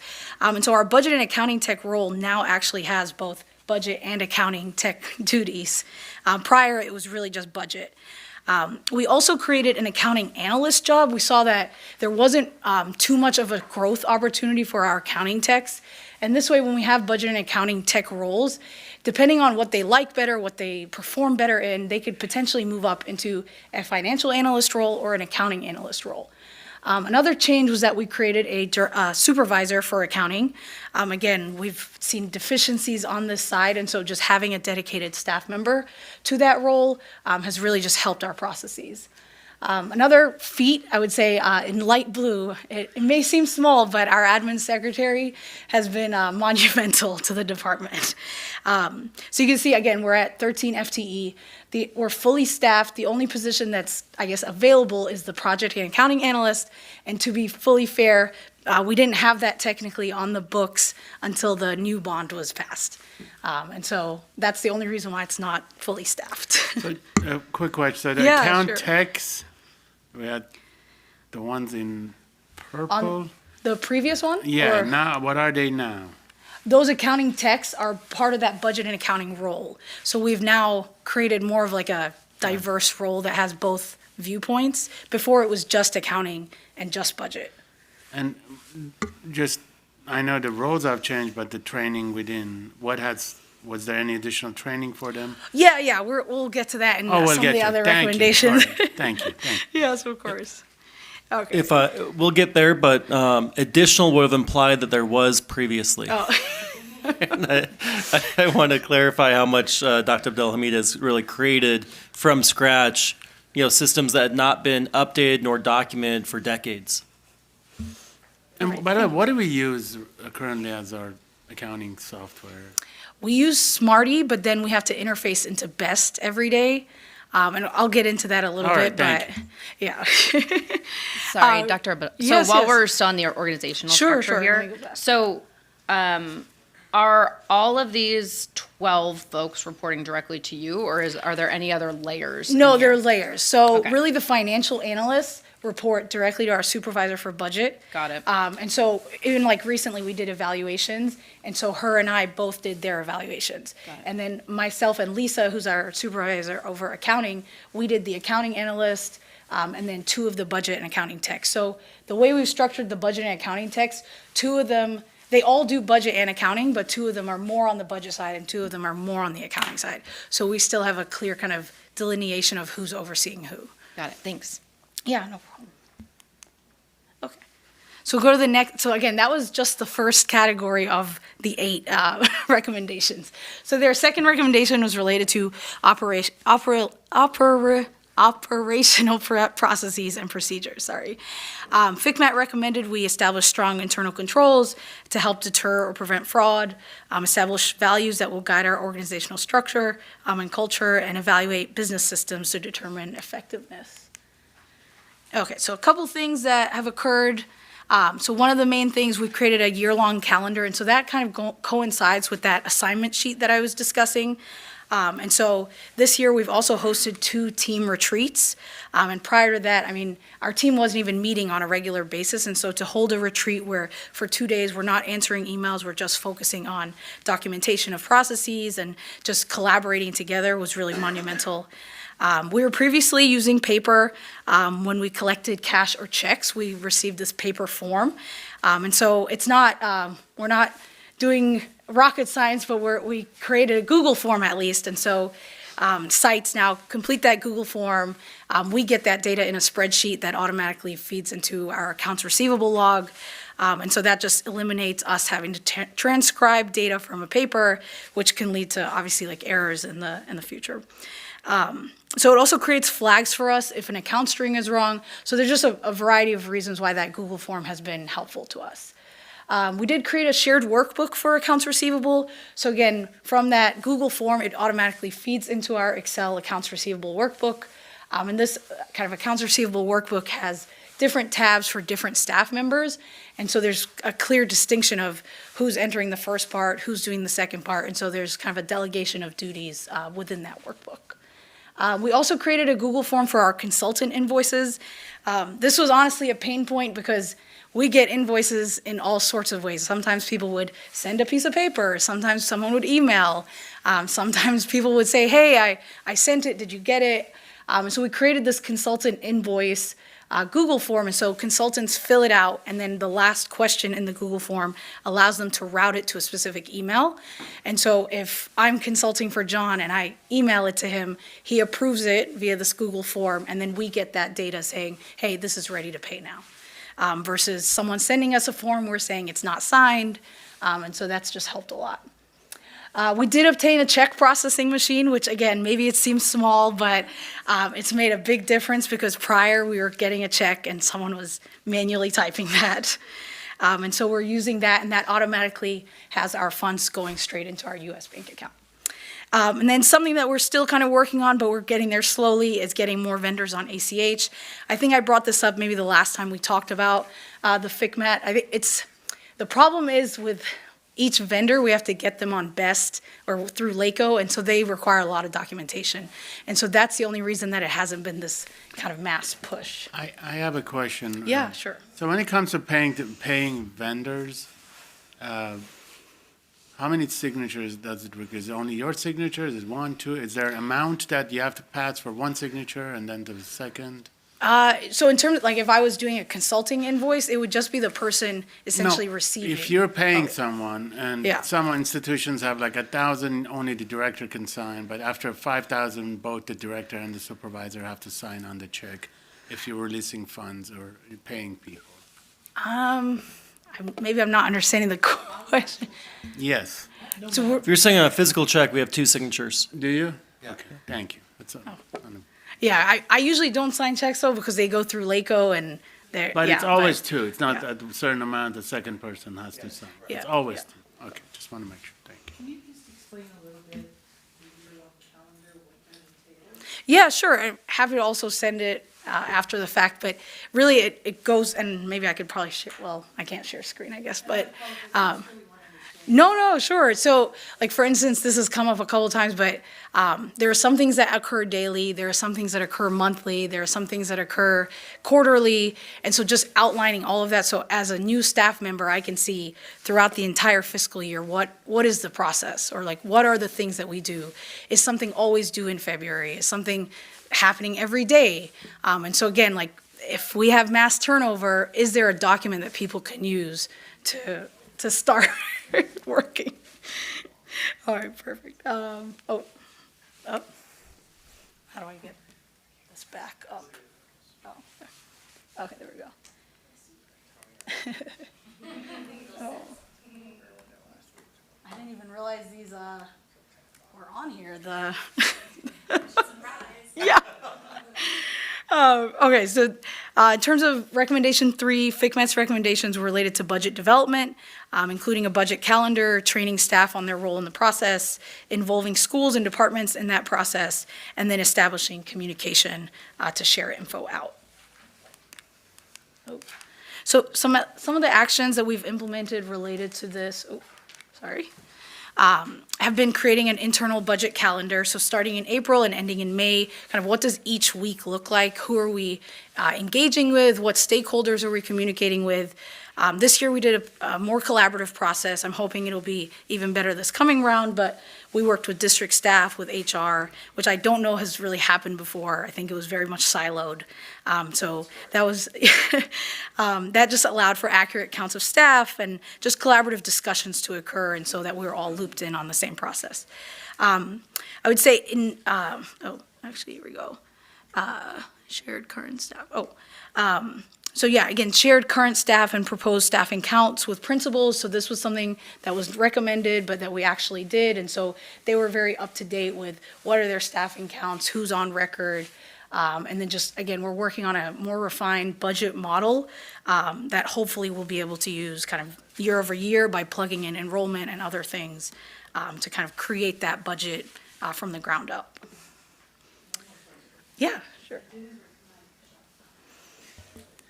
I always just think I'm loud enough, but, and feel free to correct me if I'm wrong, because I usually am. Yeah.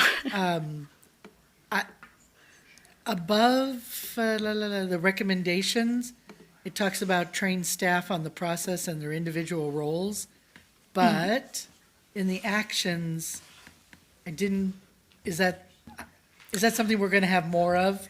Yeah, a little bit more in terms of the training piece, the but sites need some more training. okay. Yeah, I think, we haven't fully got to that point. I think it's been like, let's focus on the in-house training first. And that makes sense. But no, absolutely. In DC, at least, we had a 3-day kind of business manager, office manager retreat that we did with, so as a district person, I would go and meet with all 100 schools and say like, hey, this is what the procedure should be, so that all office managers were on the same page. Well, you only have 21 here. Look how easy it's going to be. I'm just teasing. Yeah. No, I just feel compelled to jump in and just say a couple of things really quick, just because it's hard for me to sit still when I know how much work has gone into this. And I think you guys know that, but I want the public to know that. We literally started with a blank page because there were none of these processes in place, and I'm not proud to say that, but it is the truth. All of this has been created. All these departments are talking to each other. Get out, really. And we have systems in place. We have automated systems in place. And we did that in a very short amount of time. And it's honestly, this is all the work of Miriam. This is where she thrives, and we could not have done any of this without her. What I want you to understand, though, is while these things are in place and we've created them, we are still trying to get our feet off the ground in terms of implementation. So it's very possible that you, as members of the community, can say, well, I don't feel like everybody knows that. Well, they probably don't. I don't feel like everybody's trained. Well, they probably not. We got them in place. It's structured. It's sound. Now it's taking the time to get all of district staff embedded in these new processes and then let that trickle down to the sites. And so you will see more evidence of this in the next year and a half, when we start to really get this fully implemented. But this is a big deal. This is a really big deal. And that was part of, I was really trying to get the word out, especially to staff members who may watch, that there's been so much that you've had to put together. And I've been to your office. I saw you behind stacks of papers. My desk is clean now. Like, are you in there? You know, but to see the work that goes in, and that their training is part of your plan, and that it's coming. Yeah. So sometimes I'm not ever attacking, because No, I know. no, yeah. So No. I want people to know that you have a plan. Yeah. You're working in-house, then you'll work on those, because getting those folks on board is going to make your job easier. Yeah, exactly. In the long run. Yeah. Yeah, and it's been a learning curve for all, again, Andy pointed this out, but only 5 of the staff that were here a year and a half ago are still here. And so, and a lot of them have changed roles, and so it's been a learning curve for sure. Okay, perfect. So we're on we're on budget monitoring, which is recommendation 4. Okay. So in terms of budget monitoring, FCMAT recommended frequently revising the budget. In the past, our 2 systems, Smarty and Best, haven't typically been the same. They've been revised at the interims, but if you looked at both systems on a given day, they would not say the same numbers for a variety of reasons, but they really weren't ever reconciled until the interims or until year end. And so, again, Just- this was something that they flagged. Oh, yes, go ahead. Just for clarification for our viewers, can it explain what those 2 systems are? Sure, yeah. Smarty is what we use in-house for accounts payable, primarily for purchasing. And so any requisition that a requisition being that a school is indicating they would like to purchase something, they go through a requisition purchasing flow, it gets approved. And so we use that for purchasing, we use it for accounts payable. And so our team is processing accounts payable, meaning they're paying things, but then we have to interface into BEST, which is the LA County system, every single day, and we have to interface back out every single morning. And so we interface into BEST because LA County is actually the one that's sending out the checks. And so our accounting system, Smarty, can't actually do that. We have to go through the county, which is in BEST. Now, just out of curiosity, is Smarty a common software that's used by school district, or was this specific? Because a lot of people I know about QuickBooks and Yeah, it's used throughout LA County. So recently, David Gerharder, the director of purchasing, and I met with LA County related to their accounts payable and purchasing systems so that we would be fully potentially in BEST.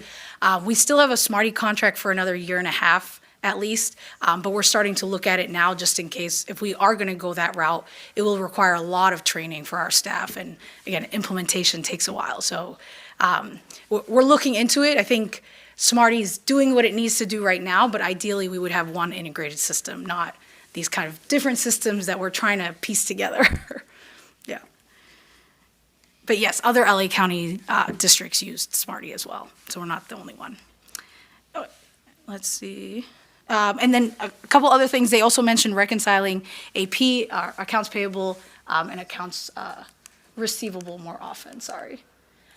They also indicated reviewing position control, which I'll get into here in a little bit. And that's been kind of a sore spot, but a bright spot at the same time in terms of our new processes. So in terms of actions for budget monitoring, so to help with the interims and just kind of everyday procedures, we've created this live budget workbook. And so it's always doing a projection on our current FTEs, both who's in a position and the vacant positions. So if a vacancy is there on the books right now, we're projecting what that salary and benefits would be at an average position cost. This kind of workbook also assumes that non-personnel will be spent fully, but that's something that our analysts are kind of working individually with schools and with departments on. And then we're currently working on an overtime/hourly projection, and that will just help sites understand, okay, are we trending in the right direction? Just because we've spent so much on overtime currently, what does that look like if we keep spending at this rate? We also have an FTE projection. Oh, let me get to this next part. And so this live budget workbook includes both the budget perspective, but it also includes FTEs. And this master workbook, which is really a kind of conglomerate file, we've actually created a department and site workbook for each of our principals, for each of our directors. And so that master workbook feeds into their individual workbook, so they can see their live budget at all times. They can see their vacancies, they can see their FTEs, they can see the projection that we're doing for them. And so this is just kind of one of these, again, I don't want to say a hodgepodge, but it is pulling from Smarty, from BEST, from a labor report. And so we're doing what we can to get people the information. But ideally, this would all live in one system. One question on that. Yeah, sure. So I know for a number of places, like if we don't have the position filled as FTE, especially like special ed, we go out to agencies or we have, other folks that are on contract essentially filling those. I assume you're accounting for that, or at least like noting that here of like, this is vacant, but we're still paying for it in some way or even more, right? Yeah, because those usually, if we're going out with an agency, we're putting a purchase order in place, some sort of encumbrance to say we estimate we're going to spend X with this agency. So special ed is usually putting those big kind of POs in place at the beginning of the year. But yes, to that point, we're projecting on all of those things. Oh, yes. So it's kind of like a placeholder then? The vacancy? Yeah, yeah. that's- Yes, because ideally we would fill it, Right. but until that point, we kind of have to have both on the books because if we have current agency folk and then a vacancy, if we were able to fill that vacancy, we could remove that Right. agency person. And did the question I had in terms of the live budget workbook? Yeah. So it's going in, so you're saying principals can see that also? Yeah, So so then we you can just created- kind of sit down and see the whole, Yeah, I want to say August or September, we met with each principal and each director. We ended up meeting with them a little bit later, but each principal, we had a one-on-one kind of sit-down conversation, showed them how to use the workbook. It refreshes every day. And so they can see, if they entered a purchase order or requisition the day before, it'll show up in their workbook the next day. They can see how much they've spent on vendors, how much overtime their people are getting, because sometimes that comes up of, well, how much did we spend on overtime? And so we created a template, but I'll get to it in a little bit, but my analysts at least have been designated so that I have one analyst over secondary, one over elementary, and one over departments. And so I'll give special ed as the example for department. They wanted certain views, and so their analysts created other tabs for them in that same workbook. And so that template was just a starting point, essentially. Let's see. Oh, yes. And so I think this is that next part. So the team structure now, it used to be structured that each analyst or budget tech was over a specific funding resource. And maybe that makes sense from a kind of accounting perspective or to make sure that a certain resource is in line. But from a day-to-day perspective, it didn't quite make sense. So now it's structured that each person is designated to a specific location. And so if I'm at Burroughs and I have a question, I'm not going to 4 different people because this involves 4 different resources. Now I'm going to my one person, and that then means that one person has to become versed in all of those resources. So it does create cross-training in and of itself. Okay, so we'll go next. Okay, we just have 5. Sorry. All right. Oh, there we go. So for position control, this was their 5th recommendation. They said we need to implement and maintain some sort of integrated system, regularly audit data, electronically route personnel transactions, which is currently a paper process, and regularly reconcile position control, budget, and payroll. So if I go next, okay, there we go. So the first one, the integrated system. So this one, it's moving along, but the actions haven't fully come to fruition. An integrated position control system would mean that we have one system for current employees, vacancies, payroll, benefits, time reporting, et cetera. Every district in LA County is required to go to this platform, HCM, Human Capital Management, by April 2027. And we're actually in the last kind of implementation group, which I think is probably the best thing because they're going through a lot of bugs in the system. So we're in the last implementation group. So again, it's on the horizon, but it doesn't make sense for us to go out and get a new system currently for a year and a half. And so we'll start that process, I think, April 2026, where we'll start putting data in and kind of testing the system out. But we won't fully go live until April 2027. And again, just in the meantime, we did create that live FTE sheet. And so again, we pull data every morning from a labor report, which pulls in from HRS. And then we also have our vacancy sheet. So those 2 things are integrated. The electronic PTR, again, this is a slow transition, but again, implementation takes time. We're currently piloting the system Droplet that we procured last year. It's an annual subscription. We went through testing. We went through a couple different meetings related to functionality of the form. Right now, we're piloting it internally, and then next week, we actually have meetings with facilities and then Muir Middle School because they've kind of graciously said, hey, I'll be the first ones to help pilot what this form looks like. And again, it took a couple months to figure out the routes, but we've kind of figured out all that back end at this point. And so right now, it's just kind of the piloting testing phase. And then new location-based assignments, again, this will just really help with payroll, monitoring, and just making sure that position control, budget, payroll, these things are all aligned. Again, if I have one analyst over Burbank High School, they can understand the entire picture holistically, rather than 4 different people might know a little bit about Burbank High individually.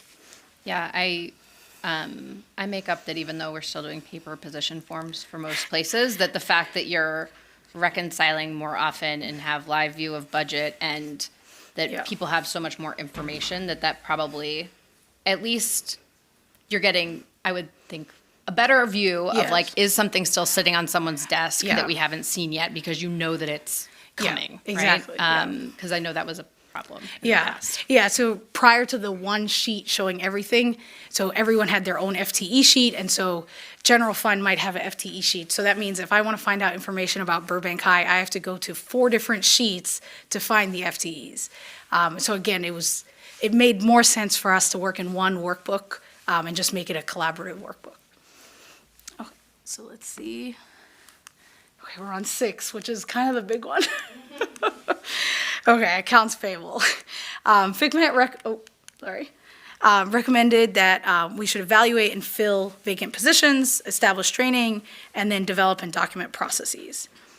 So in terms of actions here, so again, fully staffed department. We have had various trainings and cross trainings. We've documented procedures. Some of these include videos, screenshots, descriptions, links. So just things that, again, if someone were to leave a position, there's a kind of trail or a history for them to base their duties on. Some updated procedures in accounts payable. So we did create a kind of ready-to-pay tracker. So this was a collaboration between purchasing and our team. Prior to that, so for the first couple of months I was here, purchasing would send an email to our AP inbox email saying, hey, these 30 purchase orders are ready to pay. And so as you can imagine, if that email inbox is managed by one person, it becomes very either daunting, they may have missed an email, are they forwarding it, are they printing it? So we created a ready-to-pay tracker. And so again, David from purchasing, our director, helped kind of collaborate on this effort. And so every day, kind of in there, they're indicating these ones are ready to pay. My staff is then indicating that they've paid it. And so I can quickly go see, hey, what's the status of this? Maybe there's notes. So purchasing might say ready to pay, but then my staff might say invoice missing. And so before, none of that information was captured anywhere. And so you're kind of spinning the block or the wheels on every single kind of transaction that someone emails you about. Another procedural change that we made in accounts payable, which I think has been going really well, we created a Google Drive for our blanket POs. So again, prior to this, we were getting an email from, let's say, facilities saying, hey, here are these invoices, here's my receiving report. And so again, it's going to one email account, and so that makes it very hard for a team of 4 or 5 individuals who are trying to pay something. It becomes very hard for them to get that information. And so now we have a Google Drive where each department has their own folder. They drop a bunch in, they say ready to pay. My team then moves them to a completed folder once they've paid them. And so again, I can quickly go into the SPED folder and see, hey, there's 5 transactions in there that are ready to pay. Maybe my SPED analyst is out or my SPED tech is out. Hey, can someone else pay these? So it doesn't just sit there waiting for the next person. But yeah, so those are 2 of the big changes within AP. And then reducing manual entry or number of individual payments. So this was something I had reached out to LACO to find out how many payments our kind of closely sized districts are doing each year. And so they were doing between 6,000 and 17,000 payments a year. And just for context, in the 23-24 year, we made over 24,000 payments. So a lot higher. Variety of reasons.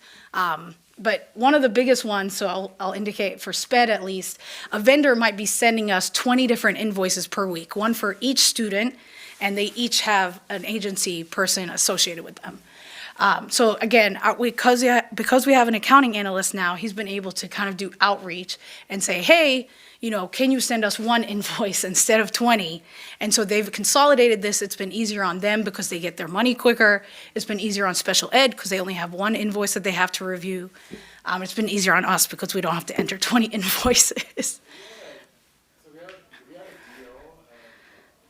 A DO or? Yeah, delivery also, so we have the POs, we have DOs also on the Google when it comes to. We have receiving reports, so when for a blanket, for instance, they have to both indicate the invoice and then a receiving report form saying, I've received these goods or services, and then the director usually signs. And these Google forms, once you do a PO, does it generate a unique number? Yeah, for there's each one? there's a unique identifier for each PO. Thank you.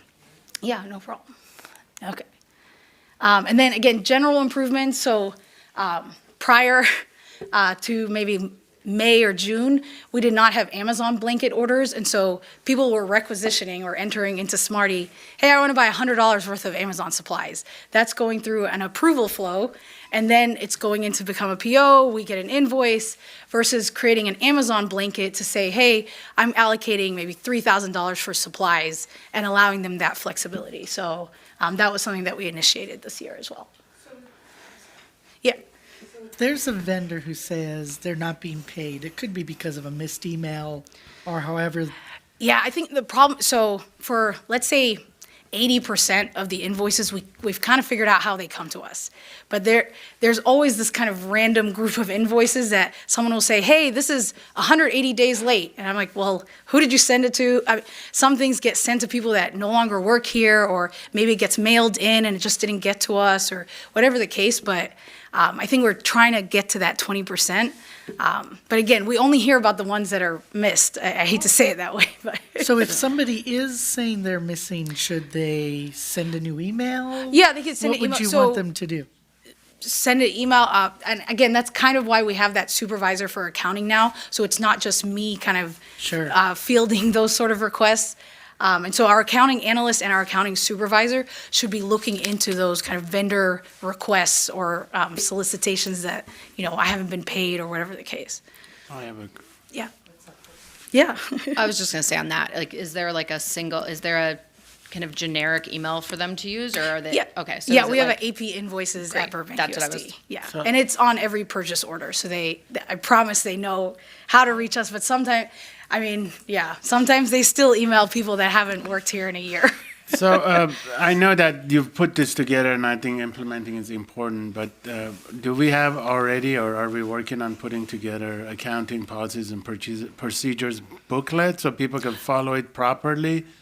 Yeah, so we do have that in place for our budget and accounting text already. We're working on doing the other job descriptions and what those kind of day-to-day procedures look like, and what things should they be looking for, or how to prevent fraud, just kind of what the typical accounting position should involve. We're getting there. That includes reimbursements when it comes to items, and when you get receipts, you want to itemize, not itemize. I'm just. Oh, sorry. you're saying for the I guess departments and sites sending us? As well, yes. Okay, yes, I think to John's point, we're getting there. I think the focus this year has been how do we clean up the internal versus that's more of the next phase. All right, perfect. And then the last one here, I put it in bold. So again, similar to Droplet, again, it's taken a while to get implementation, but David and I have been working on getting Chase credit cards for all of our sites and then all of our departments. This credit card system is monumentally better than the current systems we have. The current systems don't allow for any sort of reconciliation or uploading receipts or anything of that sort. This system would allow people to make a purchase, upload a receipt, be able to code the transaction to say what exactly it is so that we get those account strings. There's obviously a lot of training that's required related to this. It also would require purchase orders to then indicate what the plan for the credit card is.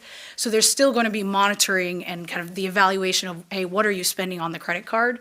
There will be monthly both payment of the card, but then a review of what that card statement is. So there's still going to be checks and balances related to this, but I am excited about this so that we don't see a $50 requisition come through or a $12 requisition reimbursing a teacher. Like we really should be using a system like this. Okay, so accounts receivable. There we go. Oh, oh, yes, 7. So in terms of accounts receivable, some of the things that were brought up by FICMAT, we're just developing and implementing procedures for proper management, segregating duties, training staff in terms of those duties, in terms of invoicing, recording, cash verification, et cetera. So I think the biggest feat here is this live accounts receivable workbook. I think I brought it up in a couple slides ago, but really it's just increased efficiencies. It pulls in data from our cash and check Google form. It pulls in data from our scanner, and so each day when our kind of admin secretary gets checks, she scans them through the system, and that system creates an Excel workbook, and that automatically feeds into this spreadsheet. And so she's not manually typing as much.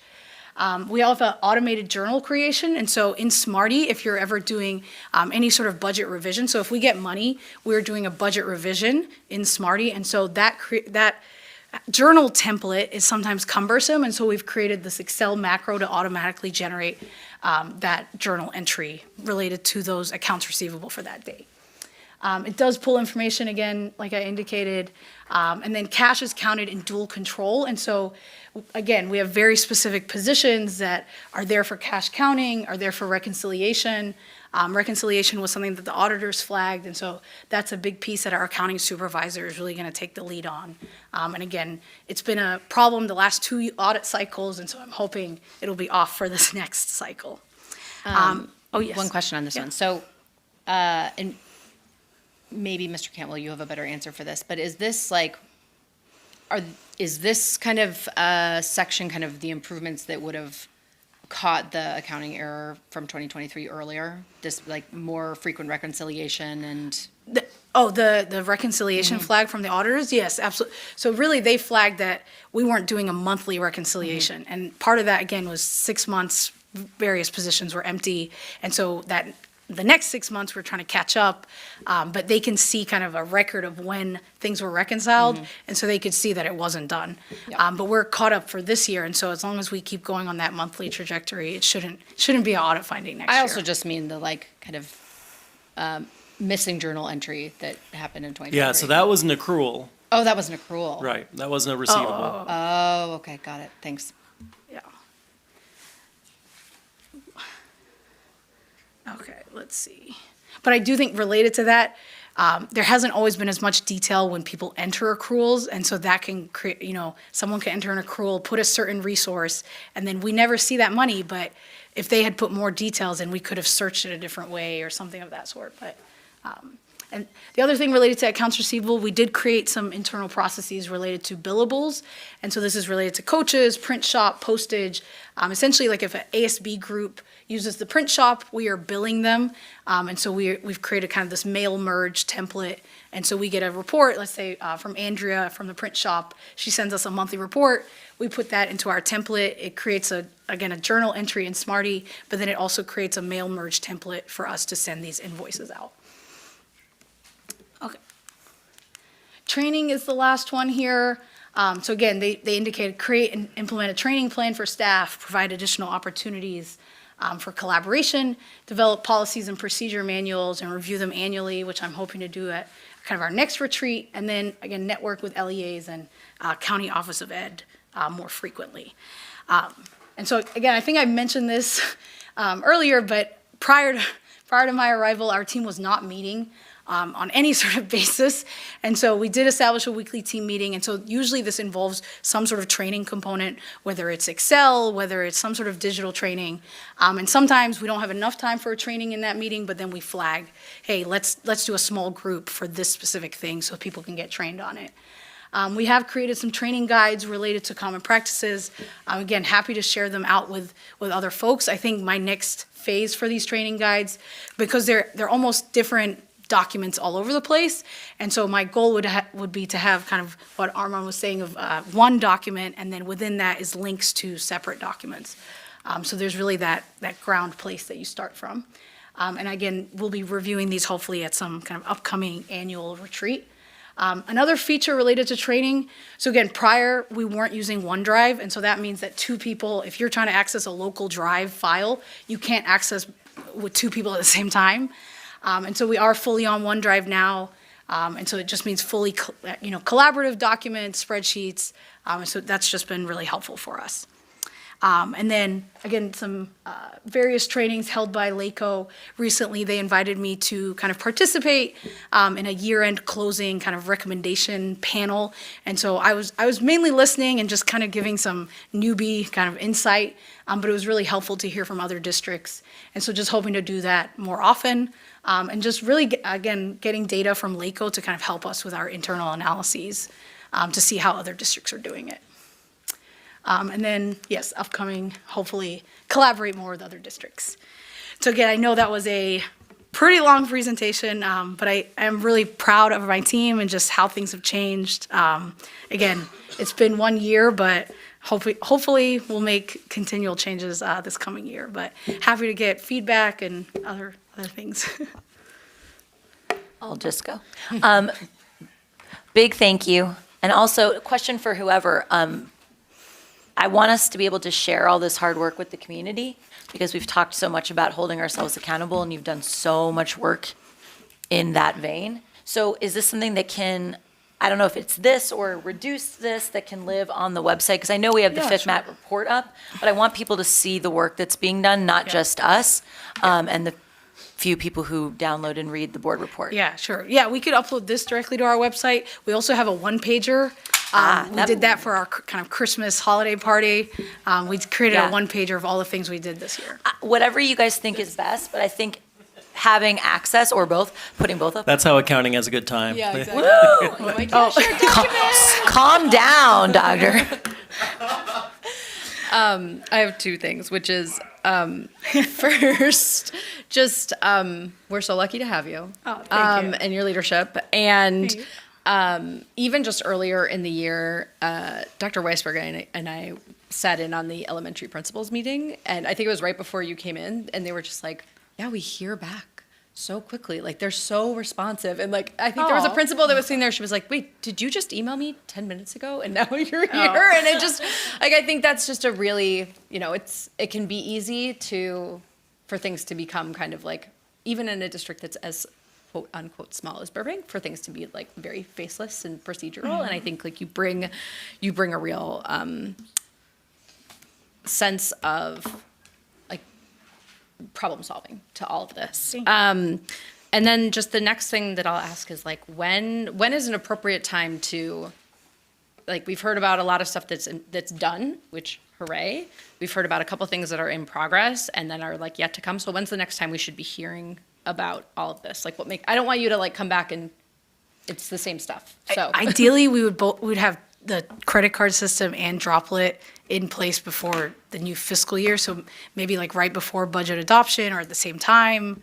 I would say that's realistic because I don't want to say second interim and then we're still piloting or testing or something of that sort. I mean, maybe it's once you've had a chance to like implement it and kind of tell us how it's going. So maybe it's later in the year, but that. I was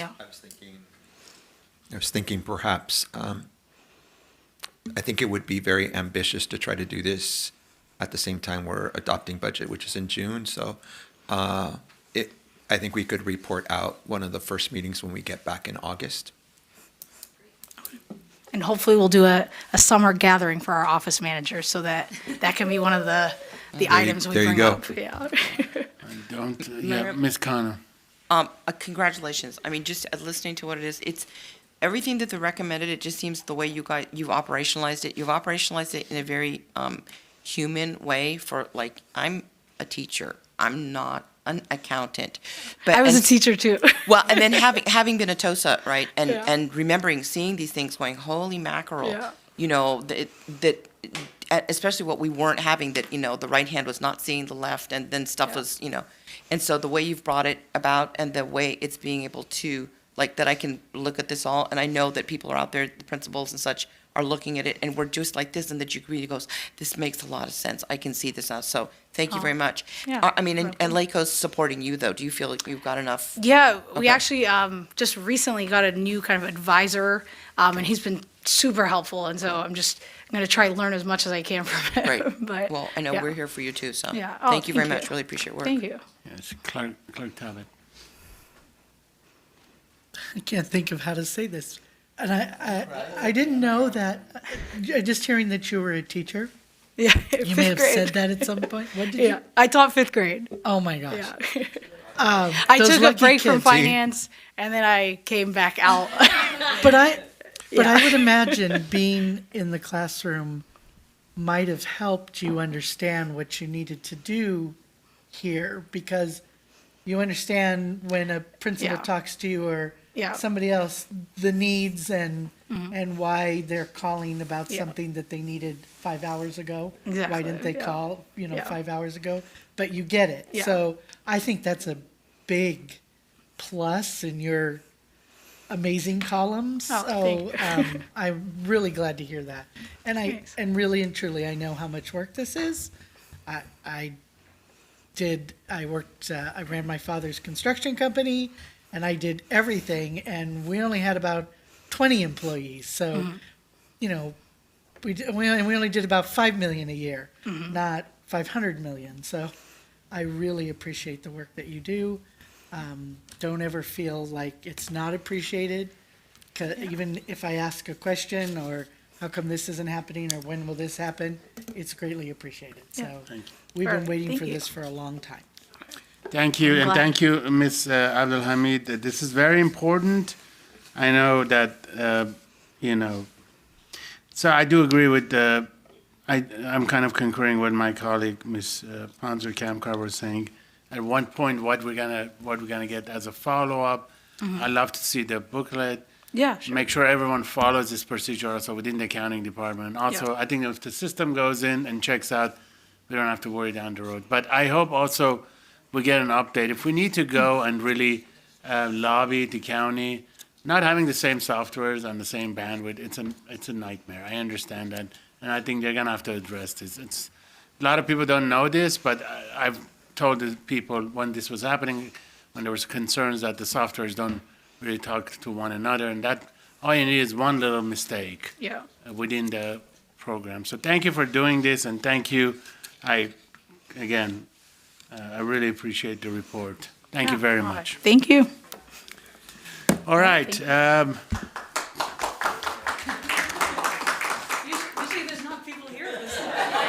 They were all here for you. Now they can go home. All right. Thank you for waiting. 12 new and/or unfinished businesses. 12A, adoption of Resolution 14, declaring intent to negotiate community workforce agreement. Mr. Cantwell. You heard a great summary of some of the benefits of a community workforce agreement earlier with public comment.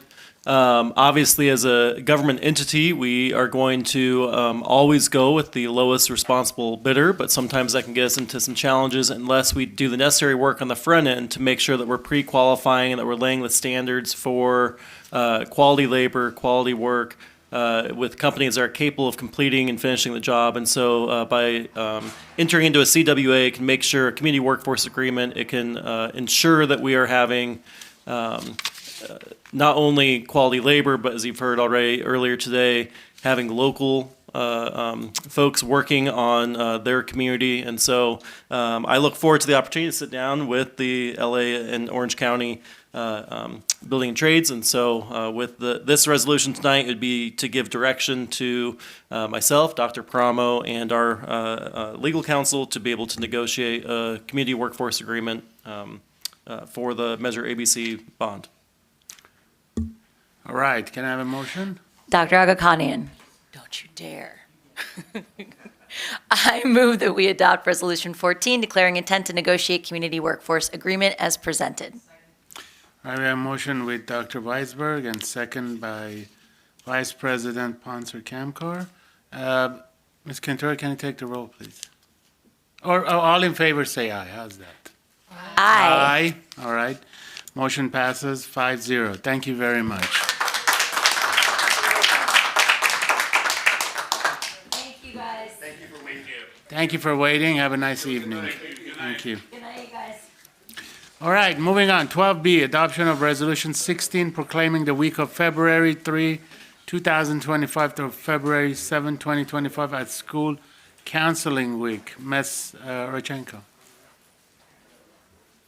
This is our resolution to make sure that we recognize and appreciate our school counselors that do so much hard work for us and support our students, not only with their academic growth and progress, but also the social emotional help they give to our students.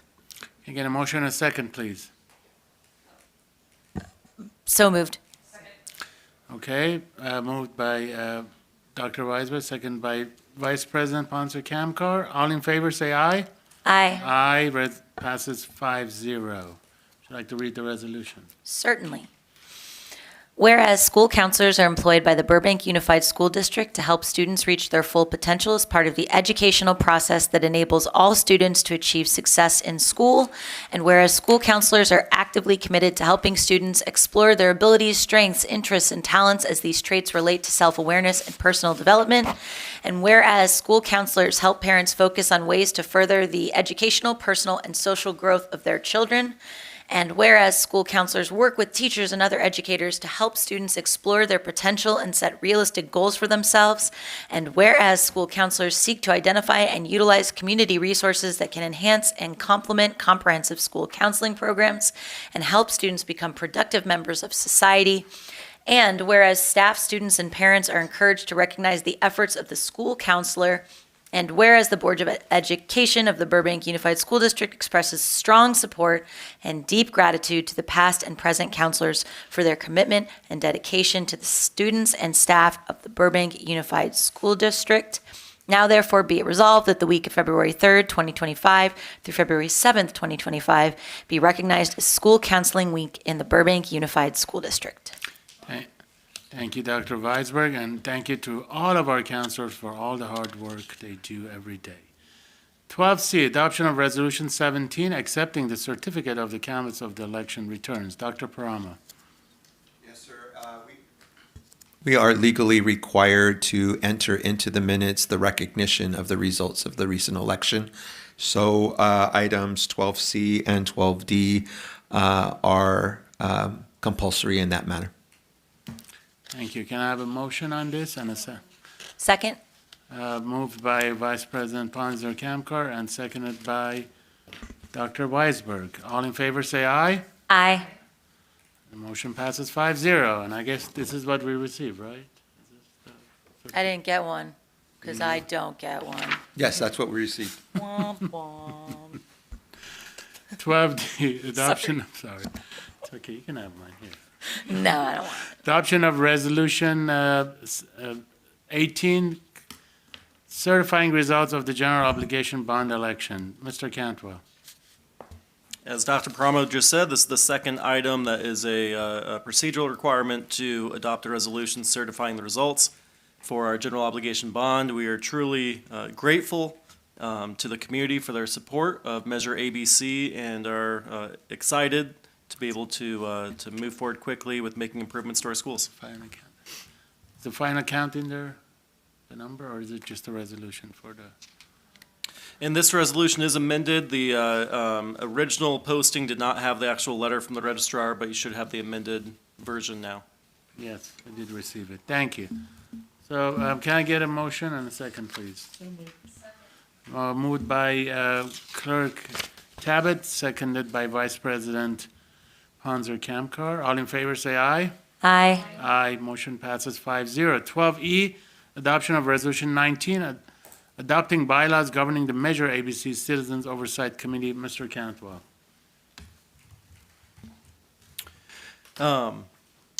So as a requirement for the passage of Measure ABC, it was a Prop 39 bond. That was a term that you heard earlier from our auditor. Prop 39 was just passed in 2002, allowed for the lower voting threshold to, for 55% approval. One of the requirements for that is to have a citizen oversight committee, something that we proudly support and shared with the community as a component of this is local oversight ensuring appropriate funds expenditures.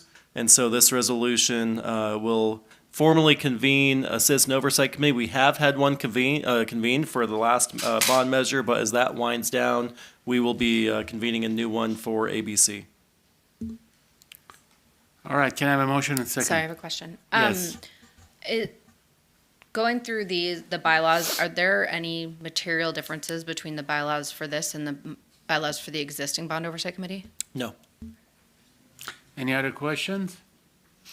Yes, Dr. Weisberg. Sort of a question, but I know in talking with you about the sort of existing committee that, in sort of peak Burbank fashion, the committee is doing like all the things legally that it's supposed to do, but also doing some additional things. And so what are ways in which we can ensure that this existing, when we create the new committee, that they're doing what they need to do?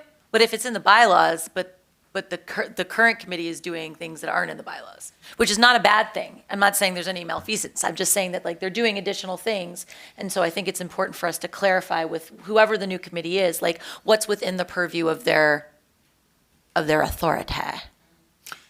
In my experience, you typically go over with the committee either annually or every other year, the bylaws, and again, a reminder of the committee's function. I don't know how recently that was done in Burbank, but we are grateful for those who have served on the SFOC, also known as Assistant Oversight Committee of COC.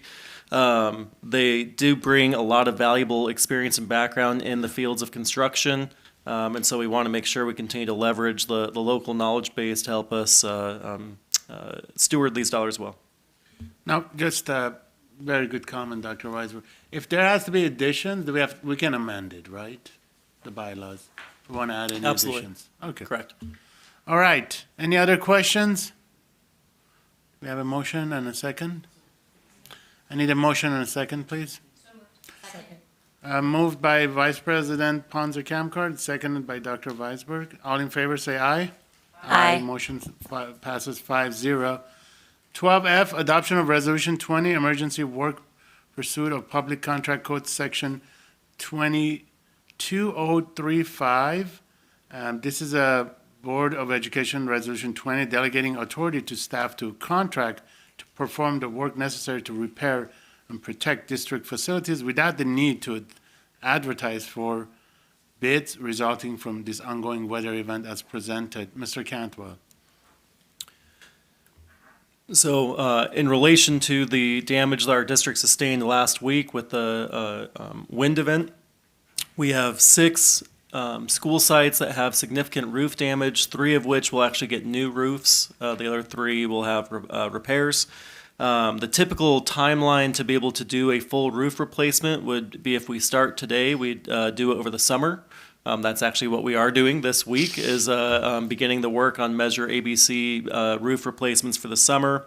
But given the urgency of actually failing roof systems because of the event last week, we're asking for this emergency resolution to be adopted that allows us to bypass some of the timelines that otherwise are required.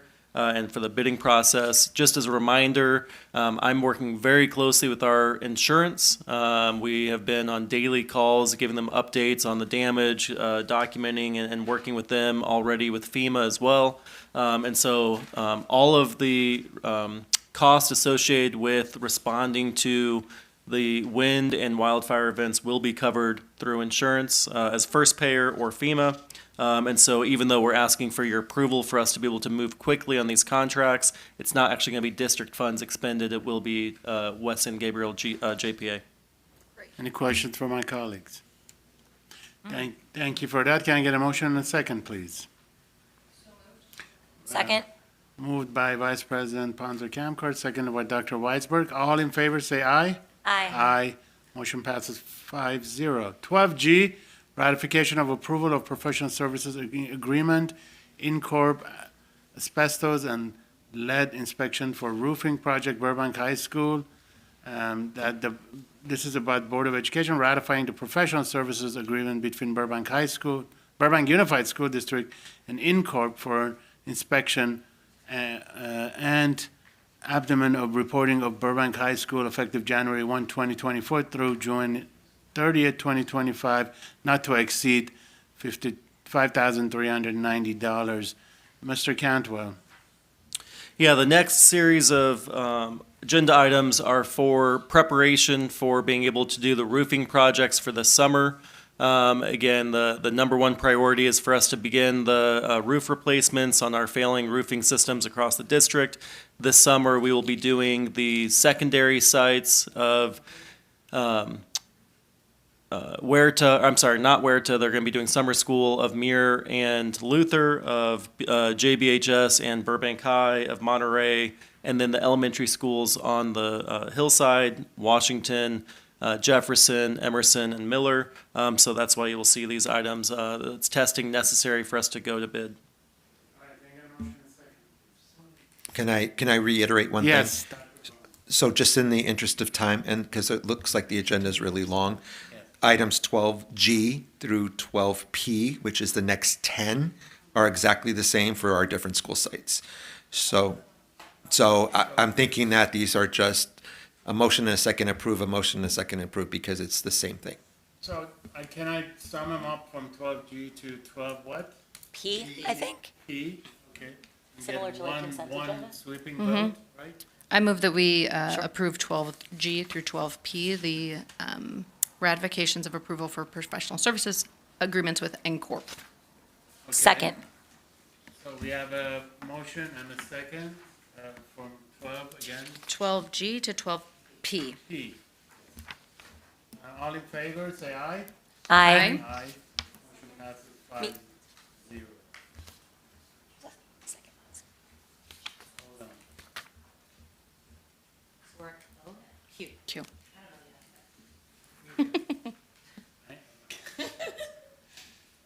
12Q, acceptance of the 23-24 annual fiscal report and the financial and performance audit. My mic is off. Of Proposition 39, General Obligation Bond Building Fund Measure S Program. Mr. Cantwell. This is just the formal acceptance that you will take to receive the audit report you received earlier this evening. Yes. I just wanted to, they said it at the top of the audit, but it was a clean audit, which is as good as it gets. And in a year that we've heard much about staffing and much about turnover, I just think that that's something to really be applauded. Yeah. In fiscal services and generally the district at large. So thank you for all you do. You're going to make the motion too? Sure, I will move to approve the audit. Second. So we have a. Accept the audit. Thank you. Excuse me. Accept the audit. Thank you. We accept. We have a motion and a second. All in favor, say aye. Aye. Aye. Motion passes 5-0. 12R, approval of revisions of the AG completion improvement grant plan. Mrs. Andrews. Mr. Sorry. Dr. Andrews. Where are you? Oh, there you are. Got a demotion and a gender change. My apologies. We're fluid. Sorry, long night. That was good. Yeah, this is a revision to a plan from about 4 or 5 years ago. The main points I want to emphasize is that we've restructured our summer school program, and that was last summer, and we plan to continue with that again this summer. So it's reallocating funds that would have normally gone to support our summer school program to be able to support other programs that are already occurring. It just frees up money in other ways to continue to support. So those would be, one I want to emphasize that we'll bring back soon is our math collaborative that's occurring, and that really does increase our student performance and addresses the D and F rate in our math classes to be able to be A through G compliant or completer as a student. So that's one, and then the other is some programs and software that we utilize for credit recovery. It just gives us a little longer runway with funding to continue to offer those to students. Any questions? And I apologize, I didn't see you, you were over there, so I am, and long night, but again, I also, it's a new year, I do want to thank Dr. Anders for all the wonderful reports and thorough reports that not only he does, but also provides the rest of us, so thank you for all you do. You're welcome, thank you. So a motion, a second, please. So moved. Second. Okay, we have a motion moved by Ms. Tabbitt, and we have a second by Dr. Weisberg. All in favor, say aye. Aye. Motion passes 5-0. Thank you. Thank you, Dr. Anders. Thank you, Dr. Anders. 12S, approval of 23-24 school accountability report cards. Dr. Knapp. Good evening. This evening I have before you the recommendation to the Board of Education to approve the 2023-2024 School Accountability Report Cards. The report cards are about a 15-page document, and they are completed by the school district staff as well as school staff. They contain a description of the schools. They contain information about school safety, textbooks, academic data. It has information about class sizes, teacher and staff information. It has descriptions about fiscal information, expenditure data, as well as the facilities team reviewed every single school and completed a facilities review, and that's in the school accountability report card. The majority of the data comes also from the California Department of Education, so it's last year's data, but they call it this year's report card. And all those reports, about a 15-page for each school, is uploaded to the district's website before February 1. Thank you, Dr. Knappig. And just for our viewers out there, these reports are available on the website. Absolutely. Thank you. Any questions from my colleagues? Can I get a motion and a second, please? Second. Moved by Vice President Ponzer Camcourt and seconded by Clerk Tabbitt. All in favor say aye. Aye. Motion passes 5-0. 12T, approval of release of teachers on temporary contracts. Ms. Richenko. Yes, every year we have temporary teachers that fill in for teachers that are on a leave of absence. At the end of the year, then they're released so that the teachers on the leave have rights to their positions. However, if we need the temporary teachers in the upcoming year, we have the right to rehire them, and there's an ed code that provides protections for them. Any questions? Can I get a motion and a second, please? So moved. Second. All right, Dr. Weisberg, and then second by Clerk Tabbitt. All in favor say aye. Aye. Aye, motion passes 5-0. 12U was pulled. Now we're going to item 13, consent agenda. Any of my board members wish to pull items for separate consideration? No? Hearing none, may I have a motion and a second to approve items 13A through 13J as presented? Second. Okay, we have a motion by Vice President Ponzer Camcourt, seconded by Dr. Weisberg. All in favor say aye. Aye. All right, we are at no retirements, right? I didn't see one. Where is it? Okay, before I go to that, can I get reports from my board members? Dr. Weisberg. Thank you. Please hold. Beep, boop, boop. Okay. Very quickly, just a couple of thank yous to everybody in the district, our amazing district staff who, even if they were home, were working tirelessly the entire week from the moment the fires became an issue until we went back to school, including the weekend. So to everybody, our directors, our assistant soups, our superintendent, everybody, it was really phenomenal to see how quickly you all sprung into action. An extra special thank you to Dennis Maxwell and the unbelievable facilities team who also worked the entire week. I know we had a previous public speaker who talked about, couldn't more people have gone in and worked?